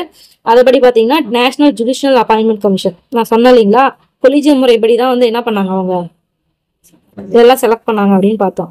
ஆனா இவர் என்ன சொல்லிடுவாங்க, நேஷனல் ஜுடிஷியல் அப்பாயின்மெண்ட் கமிஷன் போட்டு டெஸ்ட் எழுதணும் அதெல்லாம் சொல்லுவாரு. அதெல்லாம் நீங்க எப்படி தலையிடலாம்னு சொல்லிட்டு டெலீட் பண்ணிடுவாங்க. ஓகேங்களா. அது வந்து 99th அமெண்ட்மெண்ட் ஆக்ட் தான். அடுத்து பார்த்தோன்னா 100 வந்து பாத்தீங்கன்னா 2015ல போட்டிருப்பாங்க. அதாவது இந்தியா பங்களாதேஷ் பார்டர் ரிசால்வ் பத்தி போட்டிருப்பாங்க. இது நமக்கு தெரியும். ஜிஎஸ்டி நமக்கு நல்லாவே தெரியலையே, அடிக்கடி கேட்கறது. 101 அமெண்ட்மெண்ட் 2016. ஓகேங்களா. சரி, அடுத்து பார்க்கலாம். அதே மாதிரி நேஷனல் கமிஷன் ஃபார் பிசி என்ன ஆர்டிகல் பார்த்தோன்னா 338B, இதெல்லாம் ரொம்ப முக்கியமானது. ஓகேங்களா. அது என்ன அமெண்ட்மெண்ட் பார்த்தோன்னா 102 அமெண்ட்மெண்ட் 2018. அதே மாதிரி பாத்தீங்கன்னா பிகாஸ் செக்ஷனுக்கு 10% ரிசர்வேஷன் கொடுத்துருப்பாங்க. அதுவும் பாத்தீங்கன்னா 103 அமெண்ட்மெண்ட் 2019. இப்ப பாத்தீங்கன்னா 104 அமெண்ட்மெண்ட் படி பாத்தீங்கன்னா ரிசர்வேஷன் ஆஃப் எஸ்சி எஸ்டி அப்புறம் அதை வந்து எக்ஸ்டெண்ட் பண்ணிருப்பாங்க. அதே மாதிரி பாத்தீங்கன்னா ஆங்கிலோ இந்தியன்ஸ் வந்து ரிசர்வேஷன் கொடுத்துருப்பாங்களே, அது வந்து முடிச்சிருப்பாங்க. ஓகேங்களா. இப்ப அது வந்து கிடையாது அப்படின்னு சொல்லி முடிச்சிருப்பாங்க. ஓகேங்களா. ஸோ இதுக்கப்புறம் எக்ஸ்ட்ராவா ஆட் பண்ணாங்களா, இப்ப இதுக்கு மேல ஆட் பண்ணிருக்காங்களா அப்படின்னு சொல்லிட்டு கரண்ட் அஃபேர்ஸ் பேசிஸ்ல நம்ம படிச்சாகணும். ஓகேங்களா. ஸோ ஐ திங்க் 108 வரைக்கும் இருக்குன்னு நினைக்கிறேன். ஸோ நான் நோட் பண்ணதுல இது இருக்கு. ஸோ கரண்டா இருக்கிறத நோட் பண்ணிக்கோங்க. ஓகேங்களா. ஸோ நெட்ல சர்ச் பண்ணி நோட் பண்ணி படிச்சுக்கோங்க. பட் இதெல்லாம் வந்து பாத்தீங்கன்னா நிறைய நான் சொன்னேன் இல்லைங்களா, அது எல்லாமே பாத்தீங்கன்னா கேட்டது எக்ஸாம்ல. ஓகேங்களா. ரொம்ப முக்கியமானது அமெண்ட்மெண்ட்ஸ், இதெல்லாம் அதை நோட் பண்ணி படிச்சுக்கோங்க. ஓகேங்களா. ஸோ ஓவரால் பார்த்தோம்னா நம்ம ஸ்டேட் கவர்மெண்ட் நம்ம முடிச்சிட்டோம். ஓகேங்களா. ஸோ இது ஈஸியாக தான் இருக்கும், கரெக்டாக நோட் பண்ணி படிச்சுக்கோங்க. ஓகேங்களா. ஓகே, அடுத்து 10th அவ்வளோதான் முடிச்சிட்டோம். இது 10th வந்து முக்கியமானது அப்படின்னா இதுதான். ஸோ அடுத்து பார்த்தீங்கன்னா ஃபுட் அண்ட் நியூட்ரிஷன், அது எக்கனாமிக்ஸ். ஓகே, சரி, ஓகே, இது அவ்வளோதான் முடிஞ்சிச்சு. நம்ம அடுத்து பார்த்தீங்கன்னா என்ன லெசன் படிக்கணும் அப்படின்றத நான் அடுத்த பாட்டில் நான் சொல்கிறேன். இதை அப்படியே நோட் பண்ணி படிச்சுக்கோங்க. ஸோ 10th வந்து ரொம்பவே முக்கியமான ஒரு விஷயம். இதுல தான் பேசிக்ஸே இருக்கும். இங்க நீங்க கரெக்டா பாத்துக்கிட்டீங்க அப்படின்னா தான் 12th வந்து கொடுத்துருப்பாங்க. எக்ஸிகியூட்டிவ், லெஜிஸ்லேச்சர், ஜுடிஷியரி இதெல்லாம் இன்னும் டீப்பா கொடுத்துருப்பாங்க. ஓகேங்களா. ஸோ ஆரம்ப கட்டத்துல இருந்து கொடுத்துருப்பாங்க. ஸோ அதெல்லாம் வந்து புரியும் ஓரளவுக்கு. ஓகேங்களா. ஸோ பார்த்து நோட் பண்ணி 2 நாள் கூட எடுத்து ரிவைஸ் பண்ணுங்க. ஓகேங்களா. டைம் எடுத்து ரிவைஸ் பண்ணுங்க. ஓகேங்களா. ஸோ பட் அது இல்லாம இப்ப சிலபஸ் வேற சேஞ்ச் பண்ணி அதோட வெயிட்டேஜ் வந்து வேற இப்போ எக்கனாமிக்ஸ் பிளஸ் யூனிட் 8 யூனிட் 9 வந்து தனியாக பிரிச்சு கொடுத்துருக்காங்க. ஸோ டக்குன்னு கொஞ்சம் சீக்கிரம் முடிச்சுட்டு வாங்க, இல்லைன்னா எக்கனாமிக்ஸ் முடிச்சுட்டு கூட வாங்க. ஓகேங்களா. அது உங்க இஷ்டம். பட் நான் கிளாஸ் போடுறேன், பார்த்து நோட் பண்ணிக்கோங்க. ஓகேங்களா. ஸோ பட் வந்து என்னை பொறுத்த வரைக்கும் எக்கனாமிக்ஸ் எல்லாம் முடிச்சிருங்க. ஓகேங்களா. வெயிட்டேஜ் மாறி இருக்கு. ஓகேங்களா. ஸோ அதனால அதை பார்த்து படிச்சுட்டு அதுக்காக வாங்க. ஓகேங்களா. இல்லை இது 15 மார்க், இதுவும் 15 மார்க்ஸ் தான், ஒரு 5 மார்க்ஸ் தான் டிஃபரன்ஸ் இல்லையா. இது முடிச்சுட்டு போறீங்க அப்படின்னாலும் ஓகே தான். ஓகேங்களா. சரி, ஓகே, பாருங்க, பார்த்து நீங்க முடிவு பண்ணிக்கோங்க. ஓகே, அடுத்த வீடியோவில் மீட் பண்றேன்.